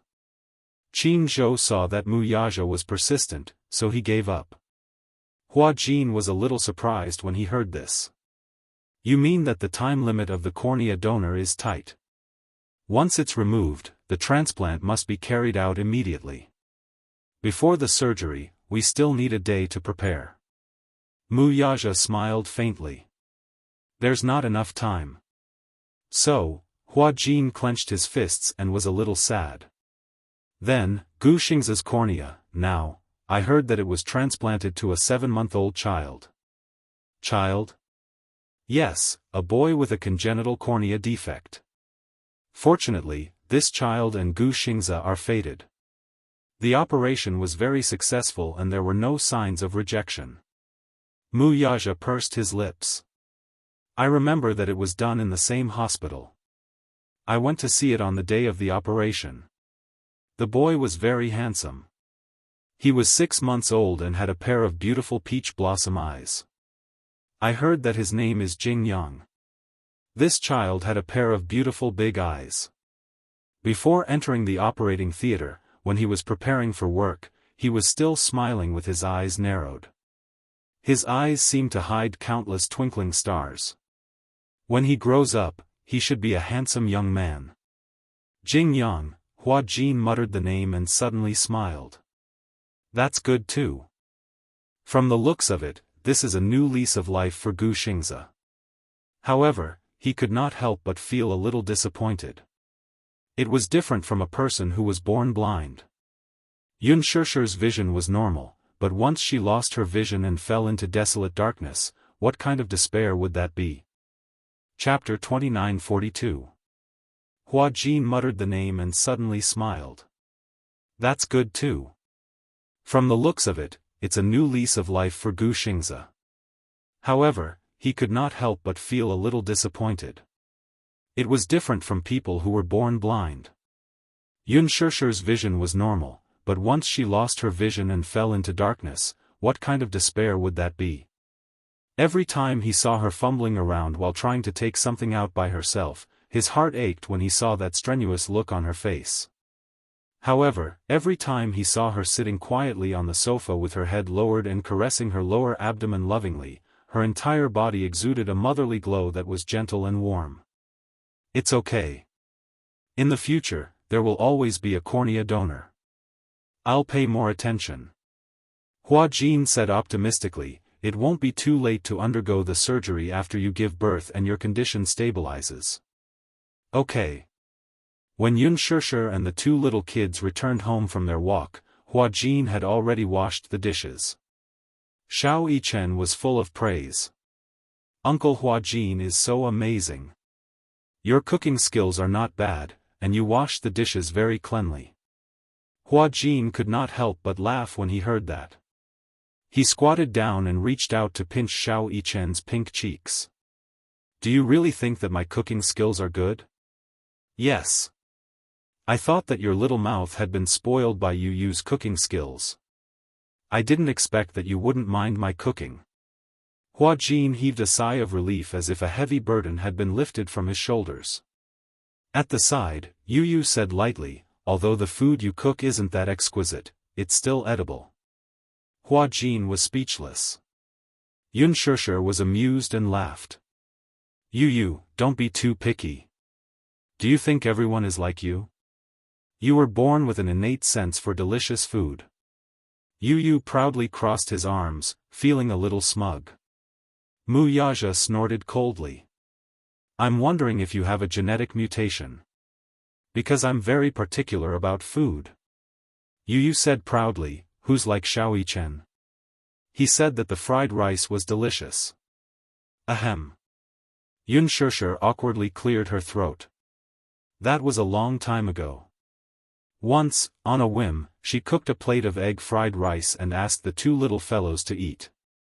When Yu Yu saw that the fried rice was overcooked, she pushed the fried rice to the side in disgust. Then, she saw Xiao Yichen hugging the fried rice and eating a lot of it. When he was done, he even smiled and said, Mommy's cooking is amazing.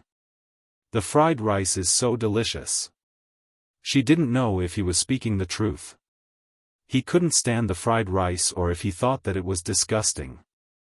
However, to protect his mommy's reputation, he reluctantly pretended that it was delicious. Xiao Yichen argued, "Mommy's fried rice is really not bad." He really couldn't tell that the fried rice was overcooked. Moreover, he was starving that day and only focused on eating the rice. He didn't think that there was anything strange about the taste. Xianxia immediately raised her hands in surrender. Okay. Okay. You're the best at cooking. Mommy's cooking isn't as good as yours. Are you satisfied now? Yu was satisfied when he heard this.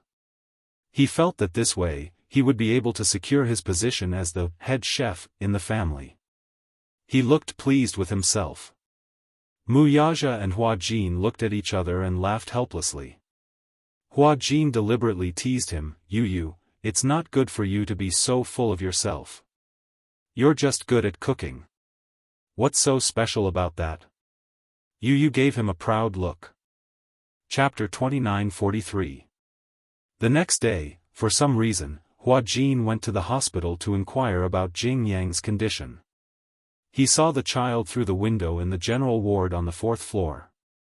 It had been more than half a month since the cornea transplant. The child was recovering very quickly and had been transferred from the intensive care unit to the general ward. He would be discharged soon. The child was very beautiful.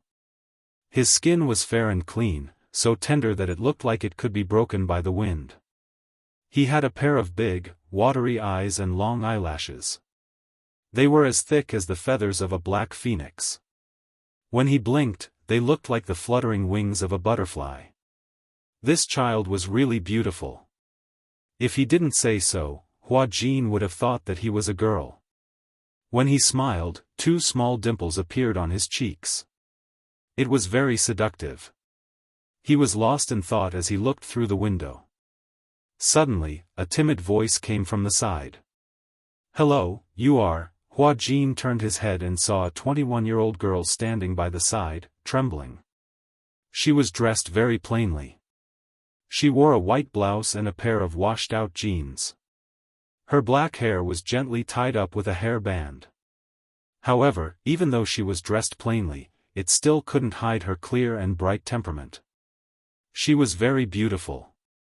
She belonged to the delicate and pretty type. She had beautiful big eyes, a high nose bridge, and handsome facial features. Hua Jin sized her up and immediately guessed her identity. Are you Jing Yang's mother? The girl was so shocked that her eyes widened. She was a little surprised. How did you know? Because your eyes look very similar, don't you? The girl smiled and blushed shyly. She asked carefully, then, who are you? She obviously didn't recognize him. It was obvious that she didn't pay much attention to the entertainment industry and didn't watch many entertainment programs and dramas. Hua Jin smiled faintly. I'm Gu Xing's friend. Gu. Ah, the girl was so shocked that she covered her mouth like a frightened deer. Then, her eyes became wet. She pursed her lips and said gratefully, if you're Gu Xing's friend, you must be a big star too. Yes. As Hua Jin spoke, he glanced through the window at the giraffe plushie lying on the hospital bed and smiled. I'm here to take a look at the child. Okay, please come in. The girl welcomed him into the ward enthusiastically. Hua Jin didn't stand on ceremony. He entered the ward and sat by the bed. After chatting for a while, Hua Jin found out her name. Jing Qi. A simple but pleasant name. Previously, Qin Zhou had wanted to transplant Gu Xing's cornea to Xianxia, but because she was pregnant, he could not do the surgery immediately. Hence, he found the child through the hospital. Jing Qi rushed to the hospital and understood the situation. When she heard that there was a cornea donor, she was excited but asked fearfully, how much is the surgery fee? About 40 to 50,000. When she heard this, her heart hung high, and she felt very uneasy for a moment. She couldn't afford that much money and was worried about how to gather the money. She didn't know who Gu Xingze was. She didn't usually watch television. She worked in the factory for 13 hours a day. Chapter 2944. Qin Zhou learned about this situation. Coincidentally, Gu Xingze had a sum of money that was specially used for public welfare. In addition to the donation form, Gu Xingze also filled in the donation form for special funds for surgery. In other words, he had given a sum of money for the organ transplant surgery that he had donated to families who felt that it was difficult to pay for the surgery. When Qin Zhou mentioned this to Jing Qi felt especially guilty. After repeated insistence, she wrote an IOU and gave it to Qin Zhou. She also said solemnly, "No matter what, I have to return this money. Although I don't know when I'll be able to repay it, I'll try my best to repay it." The surgery was very successful. Jing Yang's vitality was especially strong. Other than his congenital eye disease, his small body was very healthy. This little guy especially loved to laugh. He had a pair of extremely beautiful eyes. When he smiled, it was warm, as if countless twinkling stars were hidden in them. The moment the gauze was removed, the 7-month-old child let out a bell-like laugh when he saw the nurse's face. The nurses especially liked this little guy. Why does this little guy like to laugh so much? He can't stop laughing.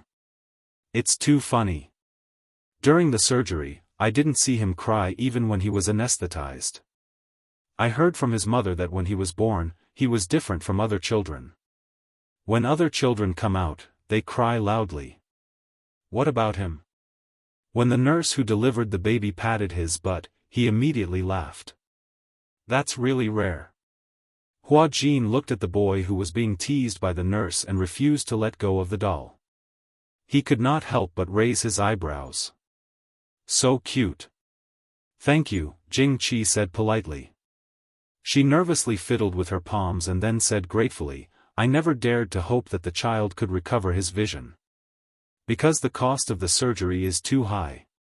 It costs tens of thousands. Our family can't afford so much money. Hua Jin could not help but feel a little strange. He looked around and saw that there was no one else in the ward except her. He could not help but ask curiously, where's your husband?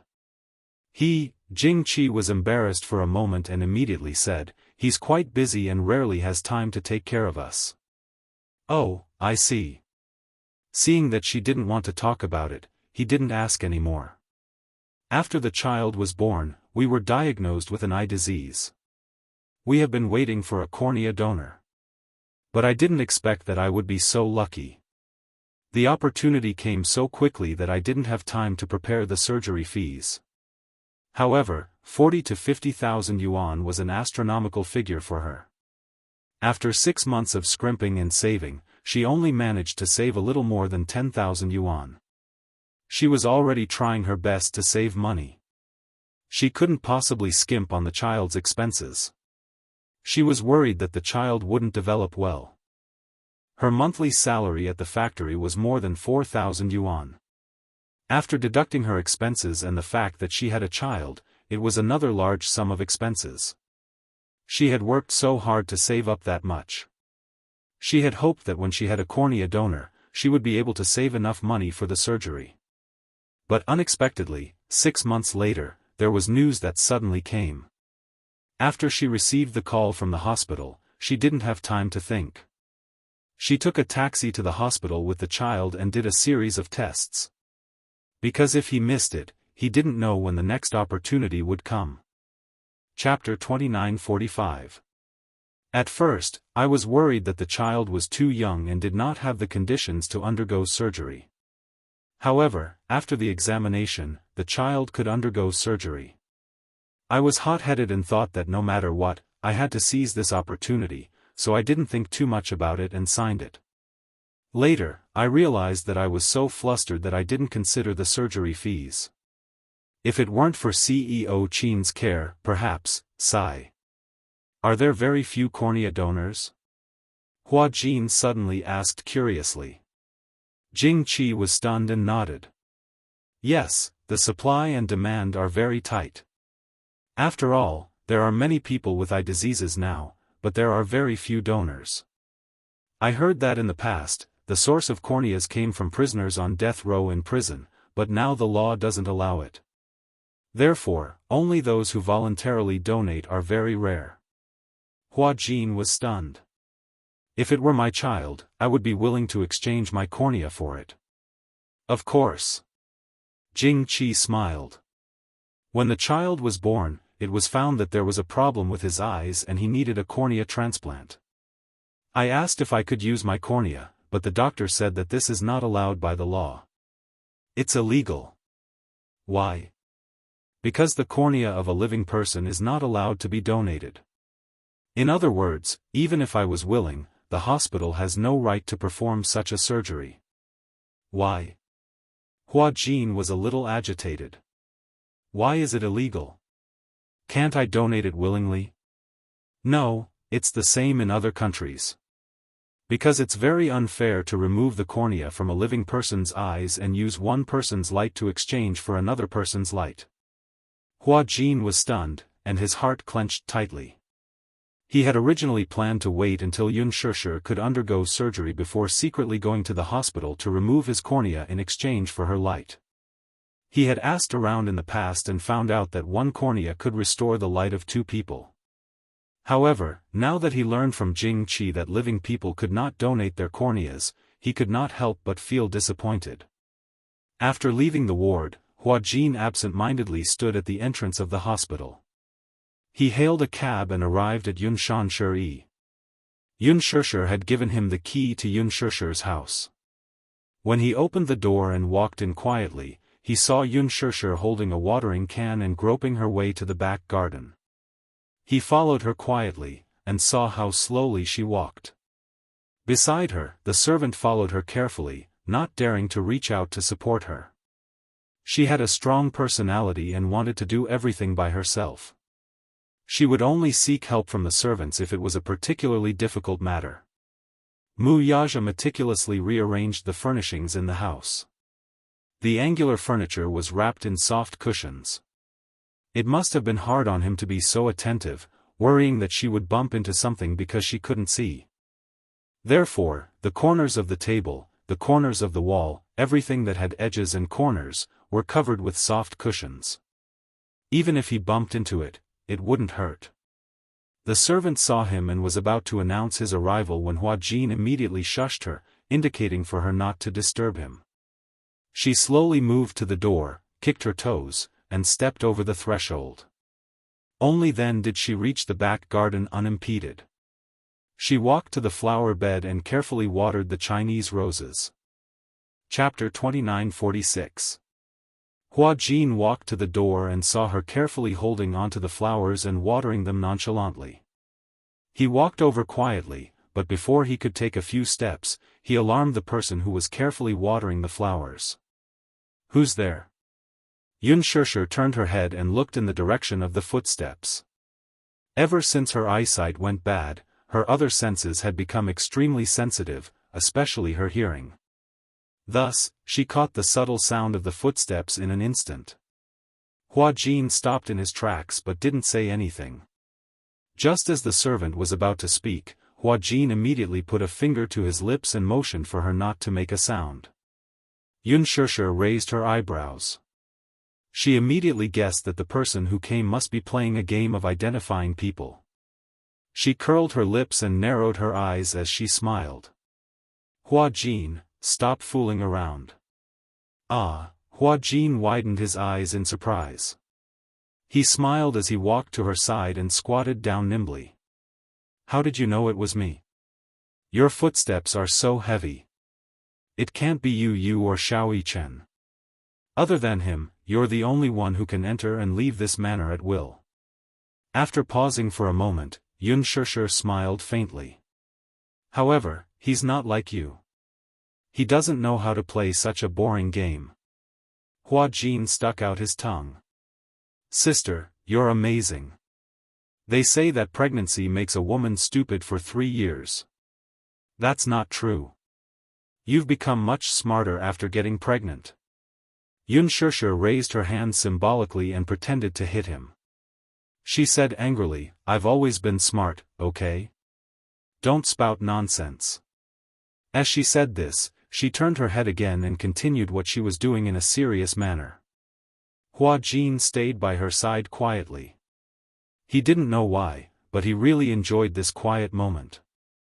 He watched in a daze as Yunshushu carefully watered the flowers. She was afraid that she would water them wrongly. She even carefully held the flower branch with one hand and held the watering can with the other, sprinkling the water with a sizzling sound. Hua Jin looked at the side of her face. It was peaceful and warm. Even though her eyes were blind and unfocused, the gentleness in her eyes was something he had never seen before. Ever since that incident, due to her pregnancy and poor eyesight, she had stopped all her work and quietly stayed at home to nurse her pregnancy. Other than work, he would come here to accompany her. Staying by her side, no matter how irritable his heart was, it would instantly calm down and soothe him. As she watered the flowers, Yunshushu asked curiously, You seem to be very free recently. Didn't you take on any jobs? Hua Jin said matter-of-factly, Of course. I've accepted quite a few jobs. I can't tell. Yunshushu put down the watering can and stood up. She turned around and groped with her hands, trying to sit down. Hua Jin immediately helped her sit down. Since you said that you've accepted so many jobs, why do I feel that you don't seem to be busy when you keep coming here for no reason? Hua Jin said unhappily, Isn't that just to spend more time with you? Other than work, I spend the rest of my time here. This villa was huge and had many empty rooms. Muyaja had specially arranged a room for Hua Jin to stay here. After all, he also had a lot of work to do. He felt more at ease letting Hua Jin spend more time with her. At first, Hua Jin felt a little awkward. He felt that he wasn't staying here like a third wheel. However, Yunshushu also said that he should stay here peacefully and treat them as a family. Chapter 2947. Only then did Hua Jin feel less burdened. Usually, when he was busy with work, Hua Jin would stay in a nearby hotel. When he was free, he would stay at Yunshushu to accompany her. Yunshushu smiled contentedly. Should I be touched? You should be touched. In order to accompany you, I pushed away a lot of work. As Hua Jin spoke, he covered the back of her hand. Didn't I say before that if you can't see, I'll be your eyes? Yes, I remember. Yunshushu paused. That's good too. After all, if you take on too much work, your body won't be able to take it. Hua Jin snorted aggrievedly. I still have to take care of work. If I don't earn money, who's going to support me? Yunshushu deliberately teased him. I'll support you. No way. You're still relying on brother-in-law to support you. Moreover, you're a man, not a gigolo who lives off a woman. I don't want to rely on a woman to support me. Hua Jin said. Yunshushu smiled and changed the topic. Suddenly, she asked, Where did you go today? Hua Jin was stunned. He didn't intend to hide it and said slowly, I went to the hospital today. The hospital? Yunshushu was nervous. Why did you go to the hospital? Are you feeling unwell? No. I just went to visit a child. A child? Yes. Hua Jin paused and pondered for a moment. Then, he asked slowly, Did brother-in-law mention the name Jingyang to you? Jingyang? Yunshushu looked confused. No. Did you know? When Qin Zhou was tidying up Gu Xingzi's belongings, he found out that senior Gu Xingzi had filled in the volunteer form for organ donation when he was alive. Jingyang received Gu Xingzi's cornea as a donor and went through the surgery successfully. I saw this little guy today. He's very beautiful and has recovered well, especially his big eyes. They're so beautiful. The smile on Yunshushu's face froze, and her eyes couldn't help but blank out. Hua Jin saw her expression and suddenly became nervous. What's wrong? Sister, it's been so long. You should let go of Senior Xianxia, right? Ever since that incident, everyone has kept the words Gu Xianxia a secret. Although I feel that there are too many regrets, we can't always be obsessed with the past, right? Unshirshi's pupils dilated. Hua Jin held her hand tightly. His handsome brows furrowed slightly as he said with heartache, "Let it go. Is that okay? Even though I know that you can't be so free and easy, it might be a little difficult. However, no matter what, you have to face it. The person who is no longer here is no longer here. The reason why I mentioned this child to you is because I want you to know that although Senior Xianxia is no longer here, he has obtained a new life in this world in another way." Hua Jin. Yunshirshir held his hand and calmly reassured him. "Don't worry, I won't make you guys worry like I used to." Upon hearing this, Hua Jin was still skeptical. "Really?" Chapter 29:48. Sister. The more Hua Jin looked at her, the more his heart ached for her. He hugged her tightly and said with a sobbing tone, "Senior Xianxia's death is really not your responsibility. Don't torture yourself, and don't live in guilt.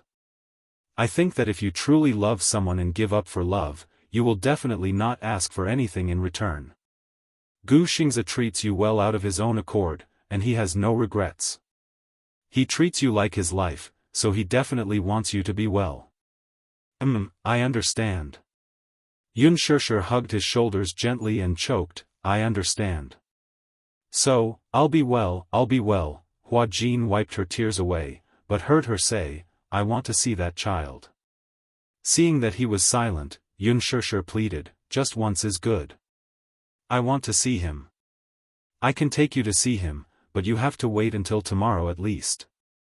Hua Jin explained, "When I left the hospital, the child was already asleep. After all, he's only 7 months old and needs to rest well." Yunshirshir nodded. The next day, Hua Jin turned down an interview and brought her to the hospital. When they arrived at the ward, Jing Qi was not in. Hua Jin guessed that she was probably going through the discharge procedures.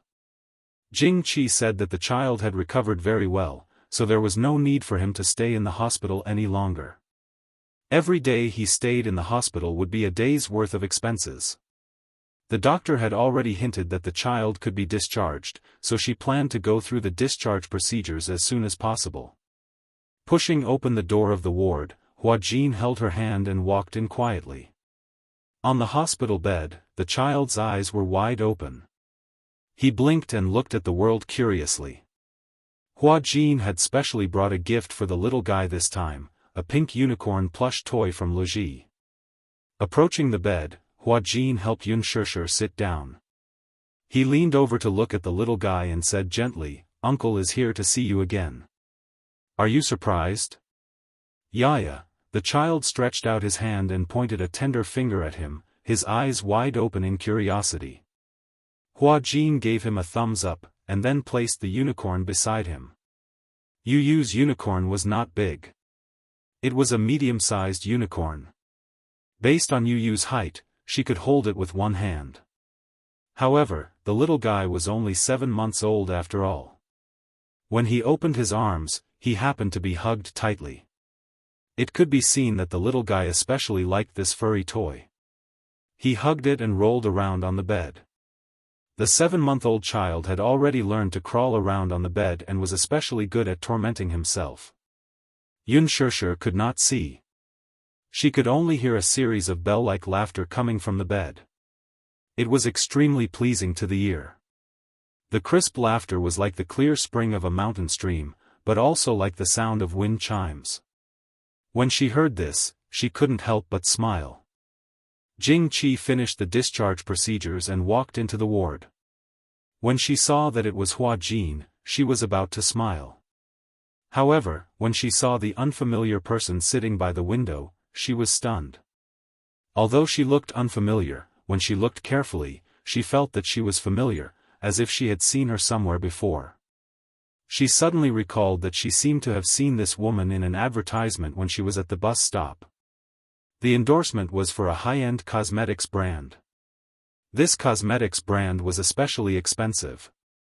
When she was shopping in the mall, she had seen this counter in the cosmetics area on the first floor. On the counter, there was also a poster of this woman. Chapter 2949. Her name was Xianxia. However, at this moment, she wasn't wearing elegant makeup like in the pictures. Instead, she was barefaced. When she left the house, she had only washed her face. Hua Jin saw that the sun was very strong today, so he dragged her back and applied sunscreen on her. Hence, he didn't recognize her at first glance. After the makeup, there was still an obvious difference, but it didn't detract from her beauty at all. Sorry to disturb you again. When Hua Jin saw her, he immediately stood up and greeted her politely. Not at all. I'm very grateful that you could come and visit Yang. Jing Qi glanced at the little guy on the bed who was hugging a toy. She immediately guessed who had given him the toy. Hello. Xianxia also greeted her. Are you Jing Yang's mother? Yes. Can I carry the little guy? Xianxia asked with a gentle smile. Although Jing Qi found it strange, she didn't stop her. Instead, she smiled and said, okay, but be careful. This little guy is still a little heavy. Hua Jin carried Jing Yang to Xianxia. Xianxia reached out and hugged the little guy. Seeing that she couldn't see, Jing Qi was slightly surprised. She opened her mouth, but didn't ask anything.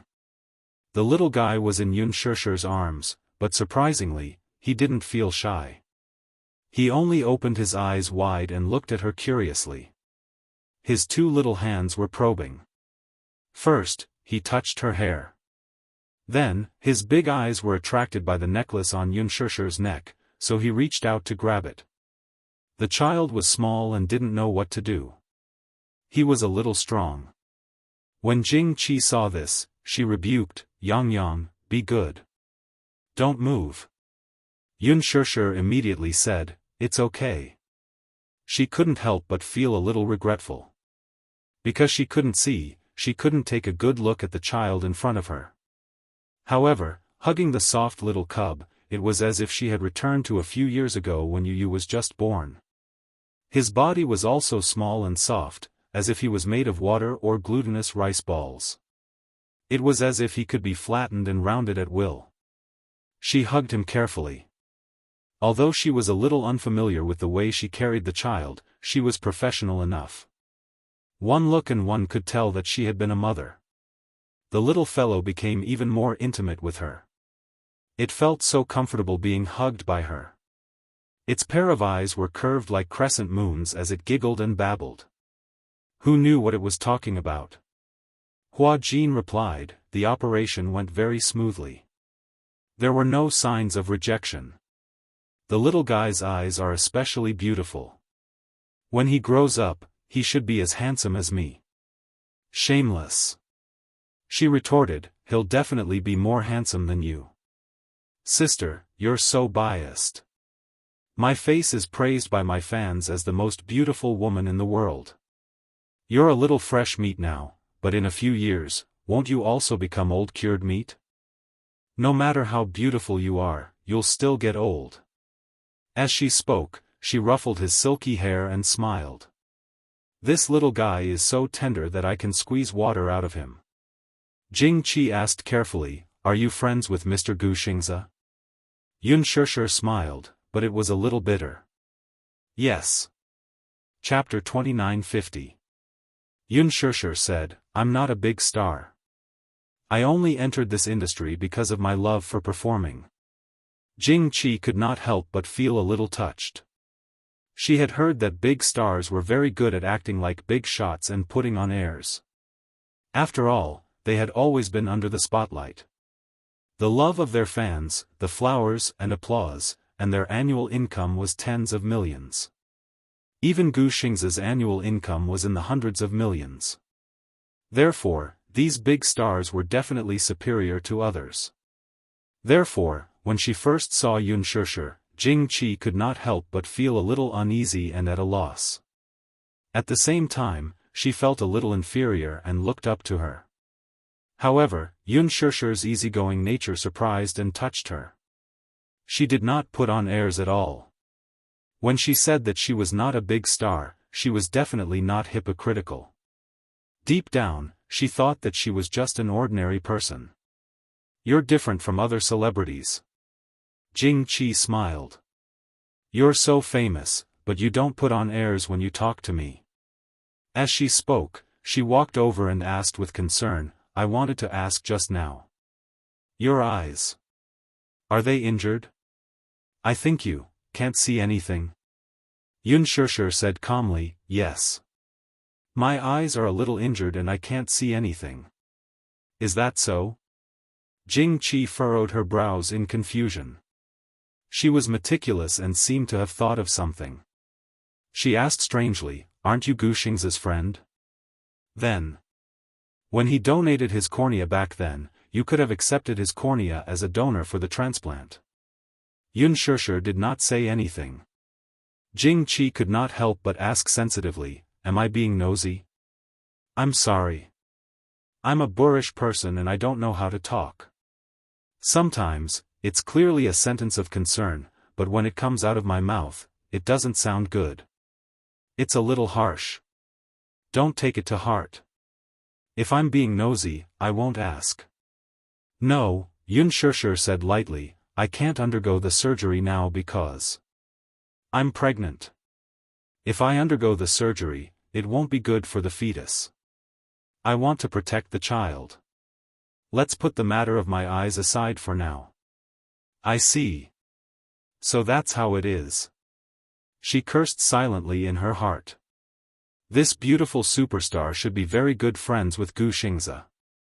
This was because when she saw Yun Shusher holding the child, the look in her eyes was not just pure love. Instead, it was a kind of pity, pain, and even longing. She clearly couldn't see, but her gaze seemed to be able to see something through the child. Yun Shusher lovingly hugged Jing Yang in her arms, but Jing Qi knew in her heart that the longing and heartache on her face was not because of her love for the child.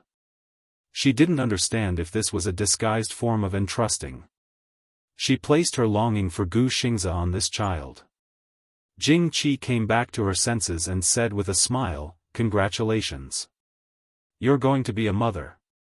Yun Shusher smiled. "Thank you." She suddenly turned her head and gently stroked the little fellow's face. Her eyes inevitably revealed some regret. "What a pity. I can't see. Otherwise, I could have taken a good look at what the little fellow looks like. In the future, when your eyes recover and the little fellow grows up, I'll definitely hold his hand and show him to you so that you can have a good look." Chapter 2951. Yun Shusher smiled when she heard that. "Well, that's good too." Jing Qi added, "Although cornea donors are hard to find, you're different from us. If you have a wide network, you'll have many channels to obtain cornea donors." Yun Shusher only nodded but didn't say anything. In fact, for the former Wuxia, the Mu Corporation had so many medical industries under its name. It could be said that it controlled a wide range of resources. But it was different now.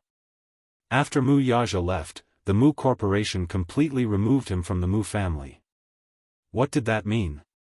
Even his name wasn't on the family tree. Therefore, most of the Mu Corporation's medical resources were still in the hands of the Mu Corporation. The Jianghu Corporation was a financial consortium and real estate company. Recently, it had made a bold move into the internet industry and established internet technology. However, the only thing that he was concerned about was the Mu Corporation's medical industry. Wuxia had always been ambitious and coveted the Mu Corporation's medical industry. He wanted to annex it and take it for himself. However, this was not something that could be done in a short period of time. However, Yun Shusher was optimistic about regaining her sight. No matter what, she would live well. After leaving the hospital, Hua Jin helped Yun Shusher into the car. It was not until they got into the car that Hua Jin heaved a sigh of relief. Why are you sighing? Xianxia laughed at him. Hua Jin muttered, fortunately, the scene I imagined didn't happen. What scene? Hua Jin said awkwardly, to tell you the truth, I thought that when I brought you to the hospital and imagined you hugging the child, you'd definitely burst into tears. You'd cry so hard that you'd be out of breath and the world would turn dark again. Xianxia's lips twitched. Am I that pretentious? Hua Jin glanced at her from the corner of his eyes as if he was silently teasing her. Xianxia retorted, I'm not that weak. Why not? Hua Jin said aggrievedly, you don't know this, but at that time, because of Xianxia, you didn't have any appetite and couldn't sleep. You felt empty as if your soul had left your body. Qin Zhou brought over the videotape that Xianxia had recorded before he was born. Brother-in-law had only just started playing it, and you were already crying like a broken dam. You don't know that when he sees you cry, even the Gong Jie secretly wipes his eyes. Mr. Gong Jie? Xianxia's face twitched again. What is this? Why do you call him that? That's because, he looks so fierce. I feel that if I call him by his name, he will be angry, so I always call him Lord Gong Jie. Xianxia couldn't help but imagine that Gong Jie had his hands on his hips and looked arrogant. She couldn't help but cover her mouth and laugh. Hua Jin grumbled, all right, don't make fun of me. It's my fault for being so afraid of him. In the future, if Shao Jie bullies you or gives you attitude, I will definitely back you up. Don't. I can't bear the responsibility. When Hua Jin heard this, his face turned pale and he trembled. Xianxia looked confused. Why? She didn't know why, but she felt that Hua Jin had an inexplicable fear and apprehension towards Gong Jie. Was it necessary? He made Shao Jie seem like a demon king. You don't know, right? He. When he found out that you acknowledged me as your brother, he couldn't stand the sight of me. When? Chapter 2952. When Hua Jin talked about the past, he felt so sad that he wanted to wipe away his tears. When you were asleep, he made things difficult for me. When we ordered takeout together, I could only eat vegetarian food and he only allowed me to eat half a bowl of rice. When I wanted to stay by your side, he chased me away. When I refused to leave, he grabbed me by the collar and asked me to go home. When I washed some clothes for you, he stood by the side and glared at me like a tiger watching its prey. That was unbelievable. Xianxia never knew that Shao Jie could be so jealous. All right. Don't be afraid of him. She wrapped her arms around his shoulders. Both of them are my favorite younger brothers. I love them both, regardless of who they are or who they are. Hua Jin smiled contentedly. Oh, by the way, why don't we eat out tonight? Yu and Shao Yichen went on a spring outing, so they won't be back for dinner. I can't be bothered to prepare dinner. Okay, but you have to inform your brother-in-law first. Hua Jin nodded. Okay, I'll call him now. Mu Yaja received a call from Hua Jin. Hua Jin said that Xianxia rarely went out, so he took her out to walk around and bask in the sun. After that, they settled dinner outside. He was a little worried and asked a lot of questions. Hua Jin comforted him, saying that they had brought enough people with them for this trip, so there was no need to worry about any danger. Mu Yaja was relieved. Come back early. Yes, sir. After Hua Jin hung up the phone, Mu Yaja raised his wrist to look at the time. It was already 4 in the afternoon.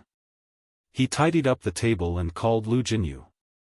After handing over some simple tasks to him, he drove out of the office. Naturally, he did not go home immediately. Instead, he drove to another villa. The villas in Yulong Bay were once developed by the Mu Group. Back then, he had already started to secretly set up his own company. In order to raise funds, he had acquired a few properties and conducted 2 rounds of financing. After the financing, the properties were vacant, and he was not in a hurry to sell them. After all, the value of real estate was very high, and it was also convenient for financing and investment.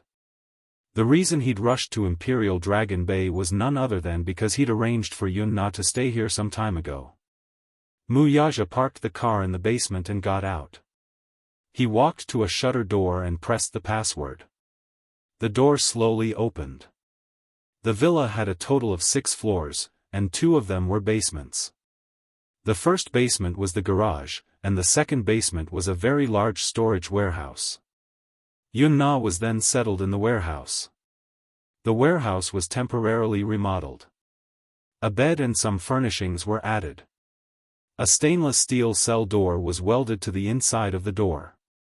Usually, there were 5 people taking turns to guard it. When Wuxia walked in, Yun Na was tied to the bed. She had just been injected with a sedative. She kept struggling and screaming. Her throat was hoarse from crying at the top of her lungs, as if countless gravel had accumulated in her throat. She changed her clothes every 3 days. Sometimes, the guards were impatient and could not be bothered with her. After being imprisoned for so long, she had almost never taken a shower. Hence, her hair was messy and her face was dirty. On her face, there were bloodstains from her scratches. To prevent her from escaping, her wrists and ankles were handcuffed. Chapter 2953. Yun Na heard the sound of someone walking in and immediately turned her head. However, because she was sedated, her body was weak. This was also related to the fact that she had not eaten for many days. She had been on a hunger strike for 4 days. Therefore, these people who were watching over her tied her to the bed so that they could inject her with a nutrient drip. At first, she was still willing to eat some things. After all, her desire to live had won over everything. She did not want to die. Being locked up in such a confined space for a long time with no one to respond to his cries for help, it was very difficult for him to maintain a good mental state. Therefore, Yun Na could not help but feel a little tormented and actually started to go on a hunger strike. After not eating for 4 days, she had lost a lot of weight and was extremely weak. In order to ensure that her life was maintained, they had no choice but to tie her to the bed. When he walked in, the needle was just inserted into her blood vessel. "It's you. It's you." When Yun Na saw him, she started to struggle crazily. Her eyes were bloodshot, so red that it seemed like blood could drip out. Wuxia ignored her struggle. He glanced at his subordinates and questioned, "What's wrong with her?" "Chairman Mu, she refuses to eat. She has been on a hunger strike for a long time." "Hunger strike?" Wuxia laughed coldly. "You're quite capable." "Hunger strike?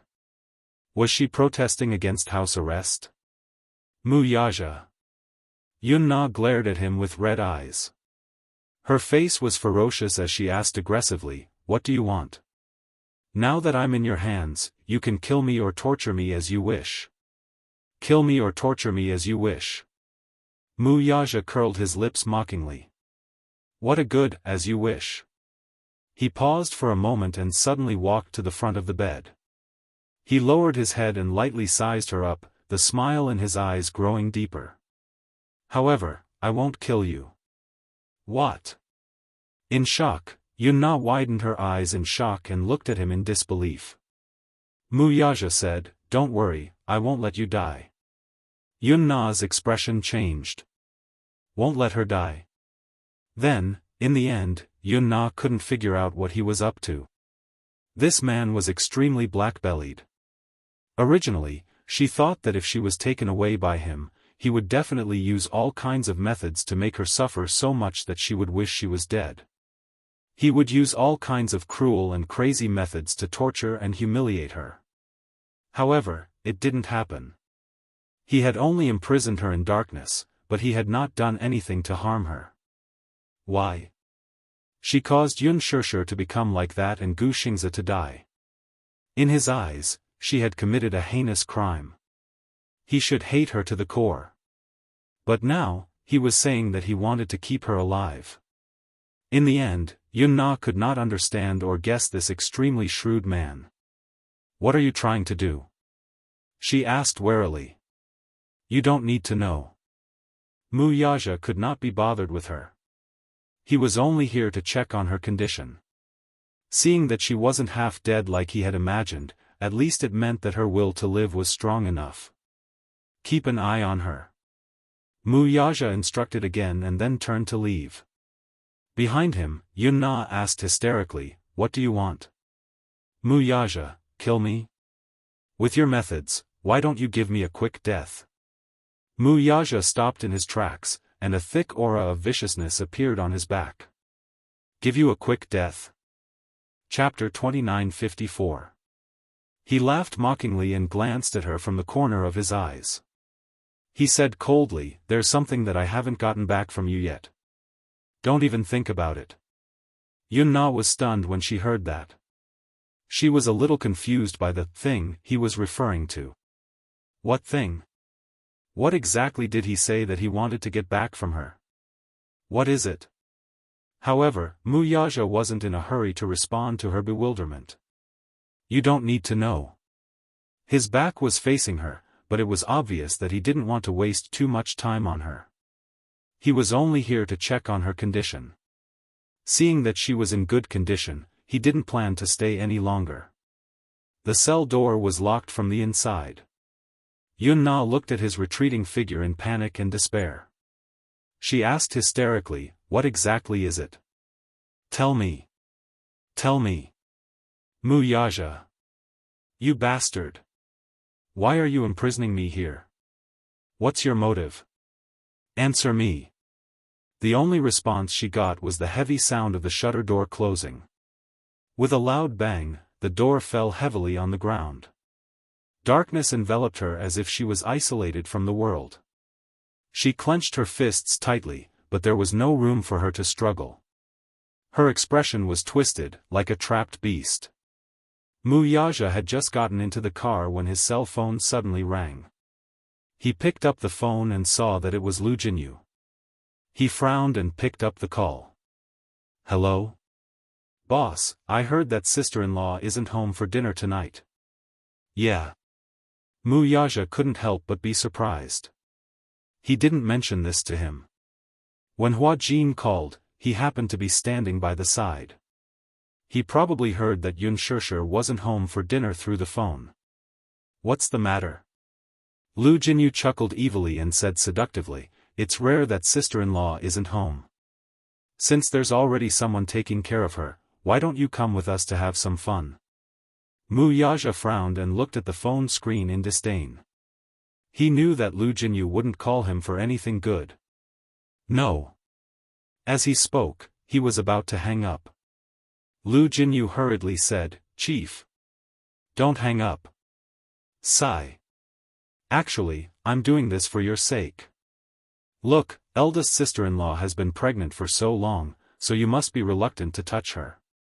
No man can resist not having sex for so long, right? Boss, you're also a man. Don't you have any needs? As your little brother, I'm also very good at dealing with matters. I'll definitely try my best to satisfy you. You're here because of this? Mu Yaja sneered. He wondered what Lu Jinyu's motive for calling him was. So it was to tease him. As a subordinate, of course I have to be considerate of my superior. Boss, I'm also a man, so I understand that feeling.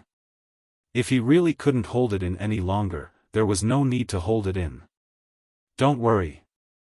If you go out to have fun, we will definitely keep this matter a secret. Only Jianghu and I know, but no one else knows. Mu Yaja only asked in return, do you still want next month's bonus? Bonus. To Lu Jinyu, this was a huge threat. Given his position as the second-in-command of Xingyu Financial Corporation, his salary was fixed, but the monthly dividends were not cheap. Chapter 2955. There was a few seconds of silence on the other end and he immediately corrected himself. Boss, I was just joking. Why did you take it so seriously? I was just testing on behalf of sister-in-law to see if you're honest enough. Hee hee. I wanted to test if boss is loyal to sister-in-law. Wuxia smiled and asked, have you gotten the results of your test? Do you even need to ask? Boss was absolutely loyal to his sister-in-law. Alright. Boss, you're busy. Jianghu and I are free to do whatever we want. After he finished speaking, he hurriedly hung up the phone. Wuxia threw his cell phone aside and drove home. When he got home, Hua Jin and Unspoken were still not home. Yu and Xiao Yichen had gone for an outing and were not back yet. It was rare for the house to be so empty. He walked into the study and took out a stack of books from the drawer. They were all topics related to motherhood, childcare, and pregnancy. He had secretly bought a large stack of books on this topic behind Unspoken's back, especially on prenatal education and childcare. There were all sorts of books. He had not had the time to read them and he did not know if he could make up for it in time or if it would be of any use. Usually, he would be too embarrassed to take out these books and read them openly in front of Unspoken. Especially when Yu and Xiao Yichen were around, he would hide these books very well. He was afraid that the two little guys would laugh at him if they saw them. When Unspoken was pregnant with Yu and Xiao Yichen, he was not by her side. At that time, other than that night when he went to visit her and successfully got pregnant, he did not appear in front of her again. He vaguely remembered that when she was pregnant, she had attended some prenatal education classes. At that time, they had played Mozart's music and Chopin's piano pieces. However, when Xiao Yichen grew up, he did not seem to have any talent or luck in music. Instead, he was tone deaf. Looking at Yu, he did not seem to be any better. This point was a little strange. Although he wasn't particularly talented in singing, at least he had a good grasp of the 5 tones. Unspoken's voice was very pleasant to listen to, and when she sang, she was also quite good. Why was it that when it came to these two fellows, they were tone deaf? Could it be that the prenatal education was not done well? Some time ago, Unspoken pestered him to read bedtime stories. However, it wasn't for Yu and Xiao Yichen, but for the little guy in her stomach. Wuxia muttered, "Can she hear you?" Unspoken felt so wrong that the rims of her eyes turned red. He was flustered to coax her, but in the end, he didn't know what he had said wrong to make her suddenly like this. The next day, he specially consulted a new nanny who was one of his employees. As someone who had been through this before, this stay-at-home dad boasted. He said that when a pregnant woman was pregnant, her emotions would fluctuate easily. She would often cry at the slightest thing and become agitated. When Wuxia heard this, he was confused and stunned. In the end, the employee cautiously asked, "Boss, the knowledge of being a stay-at-home dad is very particular." Then, he instilled some information into him. Which family's wife did not do well during her confinement? Her health deteriorated greatly and she often caught colds. Which family's child did not take good care of? Not long after birth, the child became jaundiced and had to be carried under the sun every day. Which family's wife ate and drank too much when she was pregnant and got diabetes? Which family's wife did not receive the love and care of her family after giving birth? She was neglected and suffered from postpartum depression. Chapter 2956. Thus, he was even more certain that he had to study this aspect of knowledge. Before the child was born, he had to study hard so that he wouldn't be flustered when the child came into this world. Wuxia flipped open a page of the book and began to read it seriously. Naturally, he started with the knowledge of pregnancy. She did not know how long she had been looking at it, but she heard Yu's devilish laughter next to her ear. "Daddy, what are you secretly reading?" Wuxia was shocked.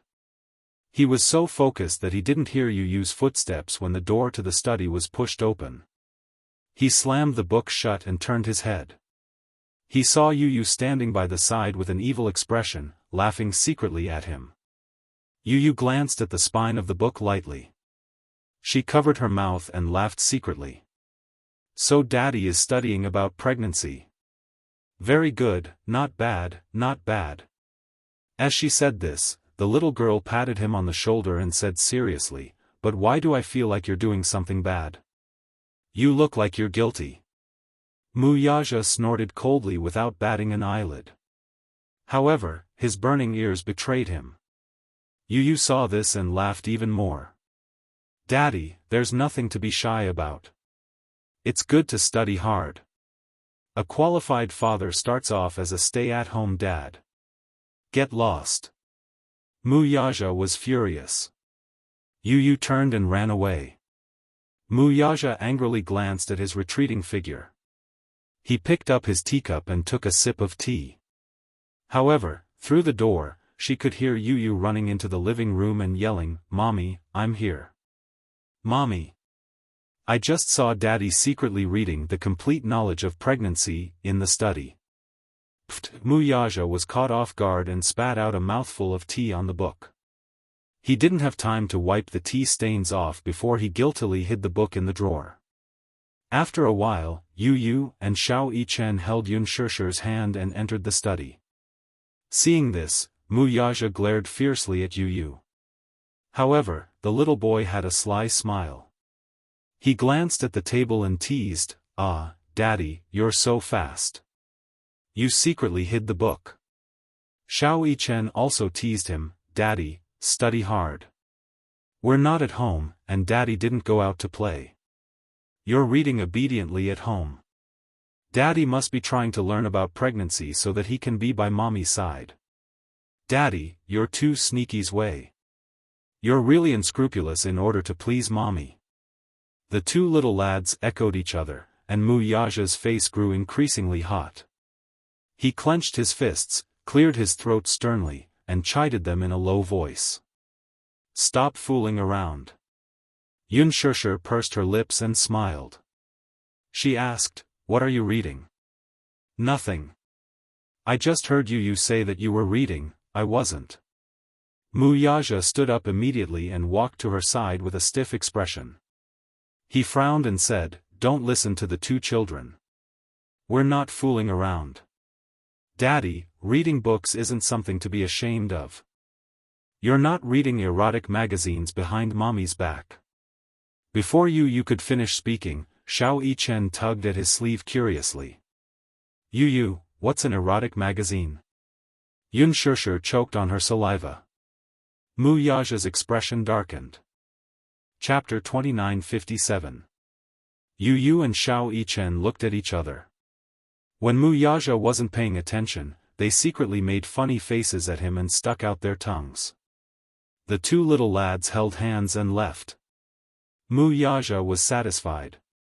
He turned around and helped Unshirshi to the table. The latter asked curiously, "What were you looking at?" Yu was making a lot of noise just now. I didn't hear it clearly." "No. Nothing. Tell me." The more he tried to hide it, the more curious she was. Her appetite was whetted and she looked like she wouldn't give up until she got to the bottom of it. Wuxia frowned and suddenly thought of something. He opened the drawer, took out one of the books, and passed it to her. Unshirshi was stunned for a moment. It was just a book that she couldn't see. How could she read the words with her fingers? She didn't know whether to laugh or cry as she hit him. "Hey, are you doing this on purpose? Are you bullying me because I can't see? You call this bullying?" Wuxia suddenly circled in front of her, grabbed her hands, and inched closer to her suggestively. "Then should I show you what real bullying is?" Unshirshi's face instantly heated up. He held her tightly, not allowing her to retreat. In the darkness before her eyes, suddenly, the man's unique fragrance brushed against her face. In the next second, his hot breath covered her red lips. The man squatted in front of her, pinched her chin, and kissed her gently. In the corridor, Yu suddenly thought of something. A sly look flashed across her eyes and she stopped in her tracks.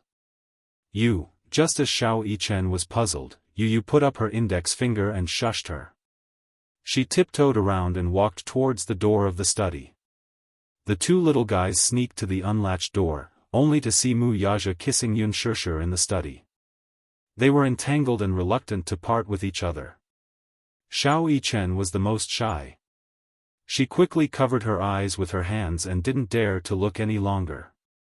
Yu, on the other hand, was watching with great interest. Xiao Yichen couldn't stand it anymore. She hurriedly pulled him aside and said with a red face, Yu, you're so naughty. How dare you peek at Daddy and Mommy kissing? If Daddy finds out, he's going to be angry. If you and I don't say anything, how will Daddy find out? Yu said matter-of-factly. Daddy was so immersed in kissing that he didn't notice us. Daddy's a little. Little Yichen also found it strange. It's said that pregnancy makes a woman stupid for 3 years, but why do I feel that Daddy has become stupid when Mommy is pregnant? Pfft, Yu laughed helplessly. It's not that Daddy has become dumb. It's just that Daddy has become more cautious. He has to double-check everything and consider everything for Mommy's sake no matter what he does. After all, Mommy has a high status outside the family. She's a precious treasure. If Daddy isn't careful, I won't let him off. That's true. Xiao Yichen's heart ached for Wuxia for half a second. Yu wanted to sneak into the study to observe, but Xiao Yichen hurriedly pulled him back. Don't go. Let Daddy and Mommy have some alone time. Let's go have some alone time too. Who wants to have some alone time with you? Yu glanced at him in disdain. I'm not going to hang out with you. As he said this, he snorted arrogantly and turned to enter the bedroom. Xiao Yichen followed behind and shook his head helplessly. His smile was full of doting as an older brother. Chapter 29:58. But then again, he was already used to Yu's tsundere nature. He followed her into the bedroom and closed the door. In the study, Yunshishir was a little absent-minded. After she couldn't see, her hearing had become shockingly sharp. Hence, she could hear the 2 little munchkins whispering in the corridor. She couldn't help but fidget and kept pushing away Wuxia's advances. She asked worriedly, is the child eavesdropping outside? No. Wuxia grabbed her hand and wanted to kiss her again. Yunshishir turned her head away and said coquettishly, I heard it. Yu is really naughty. She's always pulling Xiao Yichen to peek at us from outside the door. After all, she has done this before. Don't you know how to discipline her? Is this child someone I can discipline? Wuxia retorted. Not only is she naughty, she's also very smart. You can't discipline her. You, on the other hand. Wuxia changed the topic. Looking down at her face, he smiled and said, my good wife, don't be distracted. As he said that, he pecked the corner of her lips gently and said a little aggrievedly, I haven't had sex for more than a month. Even when we're kissing, you're distracted. After saying that, his handsome brows furrowed slightly, as though he wanted to say something but didn't want to. Yunshishir was amused by his aggrieved tone and didn't know whether to laugh or cry. You sound so pitiful. Wuxia said sternly, you don't know how painful it is for a man to be abstinent. Yunshishir was speechless. She wasn't a man, so how would she know what abstinence meant for a man? Especially when they slept on the same bed. Every time she laid in his arms and slept peacefully, he would lower his head and look at her peaceful sleeping face. It was as if her skin could be broken by the wind. It was white and flawless. Her elegant eyebrows and dark red lips were everywhere to tempt him. Every time this happened, his lower abdomen tightened, as though he had accumulated a lot of strength. No matter how determined he was, it was as though his rationality was about to be demonized. Previously, many experienced people had told him about this matter. In the first 3 months and the second 3 months of a woman's pregnancy, they couldn't touch her. In other words, in the 4th month, as long as they were careful and didn't use too much force, there wouldn't be a problem. But Wuxia didn't dare to touch her. He always felt that she was too weak to stand up to a gust of wind. That thin and weak body, that bulging belly, and the fact that she was pregnant with a little guy in her belly, was already not easy enough. With such a thin waist, if he didn't grab it, he didn't know if it would collapse. How could he bear to touch her? It was already very difficult for her to be pregnant. After all, he had already confirmed that the little guy in her belly was a little princess. He was even more careful and cautious. He was full of anticipation for the arrival of the little princess. In terms of bed matters, he planned to endure it and did not dare to be too indulgent. Hence, Lu Jinyu half-jokingly dragged him out to have some fun. Someone else said, "If you can't do it in bed, there are always other ways to do it." That person inexplicably leaned close to his ear and said, "For example, the mouth can do it too." This person was Jianghu. He always came up with a lot of bad ideas. Mu Yaja glared at him and chased him aside. "How dare you criticize your sister-in-law? You don't want next month's bonus anymore." Chapter 2959. Before he could finish speaking, Mu Yaja glared at him as if he was about to kill him. Jianghu shut up at the right time. Lu Jinyu laughed out loud. "Ah Shen, don't tease boss. Don't you know? Boss is famous for being a blockhead and a slave to his wife. Look at how boss signed those billion-dollar contracts without batting an eyelid. But if sister-in-law's face gets sullen, boss will definitely be in a hurry to coax her. It's said that many men are very tormented when their wives are pregnant. Those who can bear it will ask their wives to use other methods to resolve it. Those who can't bear it will cheat and have affairs at this time. However, boss is a slave to his wife of the new era. It's only 10 months. Just grit your teeth and it'll pass just like that." As Lu Jinyu spoke, he said vividly in front of Mu Yaja, "Ah Shen, why don't we bring boss out to have some fun tonight? I know a place where the girls are not bad. Be careful, sister-in-law will come after you." Jianghu smiled evilly and said, "Boss, you have to hold on. You have to hold on until the last moment. You have to protect your integrity for sister-in-law." Mu Yaja pretended to be calm as he flipped open the financial report and said with a calm expression, "It's only 10 months. Although he said it casually, when this person lay beside him at night, a certain man suddenly realized how long 10 months was. It was practically light years. What was the feeling of despair? That was when he thought about how he still had to endure for 6 months before he could unload the goods. Sometimes, when he had a reaction, even a cold shower could only temporarily soothe it. When he lay down on the bed and held her in his arms, he felt that indescribable feeling again. Where did he get so much energy from? It seemed that he had to think of a way to exhaust this excess energy. Hence, Mu Yaja decided to set up a gym at home. Every day, he would run for an hour before going to bed and then do a set of barbells. With this thought in mind, he quickly put it into action. The next day, Unspoken heard the sounds of walls being cut, smashed, and electric drills coming from the basement. A few days later, Mu Yaja directed the construction team to transport the panels for the renovation. A week later, the various fitness equipment he had ordered arrived. Unspoken was dumbfounded. Therefore, when it was time to sleep every day, Mu Yaja would always set aside 2 hours to go to the gym in advance. First, he would run on the treadmill for 50 minutes. Then, he would do 2 sets of dumbbells, 2 sets of dumbbells. After that, she took a shower and went to bed at 10 o'clock. She was exhausted. This method was somewhat useful. Because working out consumed a lot of excess energy, once the pillow touched, naturally, there would be no more thoughts about sleeping, and there would be no energy to think about other things. After a month, his figure had been trained to the point where it could be called a work of the gods. Once, Yu caught a glimpse of Mu Yaja changing his clothes. The moment Mu Yaja took off his clothes, Yu was shocked by his toned muscles and perfect 8-pack abs. When did Daddy's figure become so good? Yu found it extremely strange. Chapter 2960. When Xiao Yichen heard this, he ran over to take a peek. In the end, he ran back with a nosebleed. He's so handsome. His eyes were sparkling.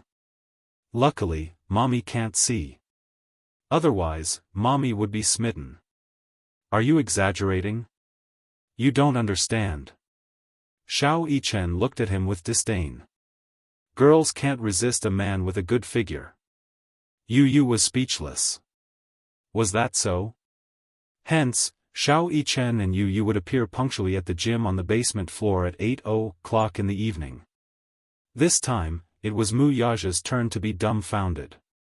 What are you doing here? Working out. Yu said in all seriousness, I want to work out too. Mu Yaja muttered gloomily, you're only 7 years old. Why do you need to work out? Yu asked in return, then why did Daddy set up such a gym for no reason and work out so hard every day? Mu Yaja looked embarrassed for a moment. He cleared his throat awkwardly but didn't answer their question directly. Yu found it even stranger. Xiao Yichen also found it strange. Daddy, you're very suspicious. Mommy can't see such a good figure even though you're working out. Then why are you working so hard to keep fit? Mu Yaja said in all seriousness, I can't sleep at night, so exercise helps me sleep. Insomnia? Yu looked at him strangely and rubbed his chin. Why would you have insomnia for no reason? That's strange. Mu Yaja's face darkened. When have I ever seen you so concerned about me? You're the one who's strange. Yu also looked embarrassed. He definitely wouldn't tell the truth. It was just that when he saw Mu Yaja's lean figure, he felt envious and yearned for it. He also wanted to work out and train his body. On top of that, Xiao Yichen had been preaching that working out could make one's body healthier and have a stronger immune system. Furthermore, the metabolism during exercise would promote physical development. This caused him to waver. Because I feel that Daddy has been very suspicious recently. Daddy never used to work out. Mu Yaja looked at Yu and saw a burning desire in his eyes. This guy. Yu felt a little guilty under his stare. At the side, Xiao Yichen immediately explained, Daddy's figure has become great after working out. So, Yu and I are very envious and want to work out with Daddy. Go and run on the treadmill for 40 minutes, Mu Yaja instructed as he pointed at the treadmill. 40 minutes? Yu wanted to back out. I'll die in 40 minutes. How do you know you can't do it if you haven't tried? The first 30 minutes of running will deplete carbohydrates. 40 minutes will deplete excess fat. After pausing for a while, Mu Yaja continued, running is good for improving your physical strength.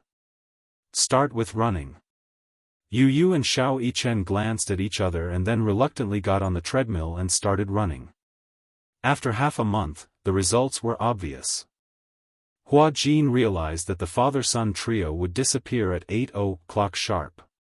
Later on, he squatted down and discovered the father-son trio's shocking secret.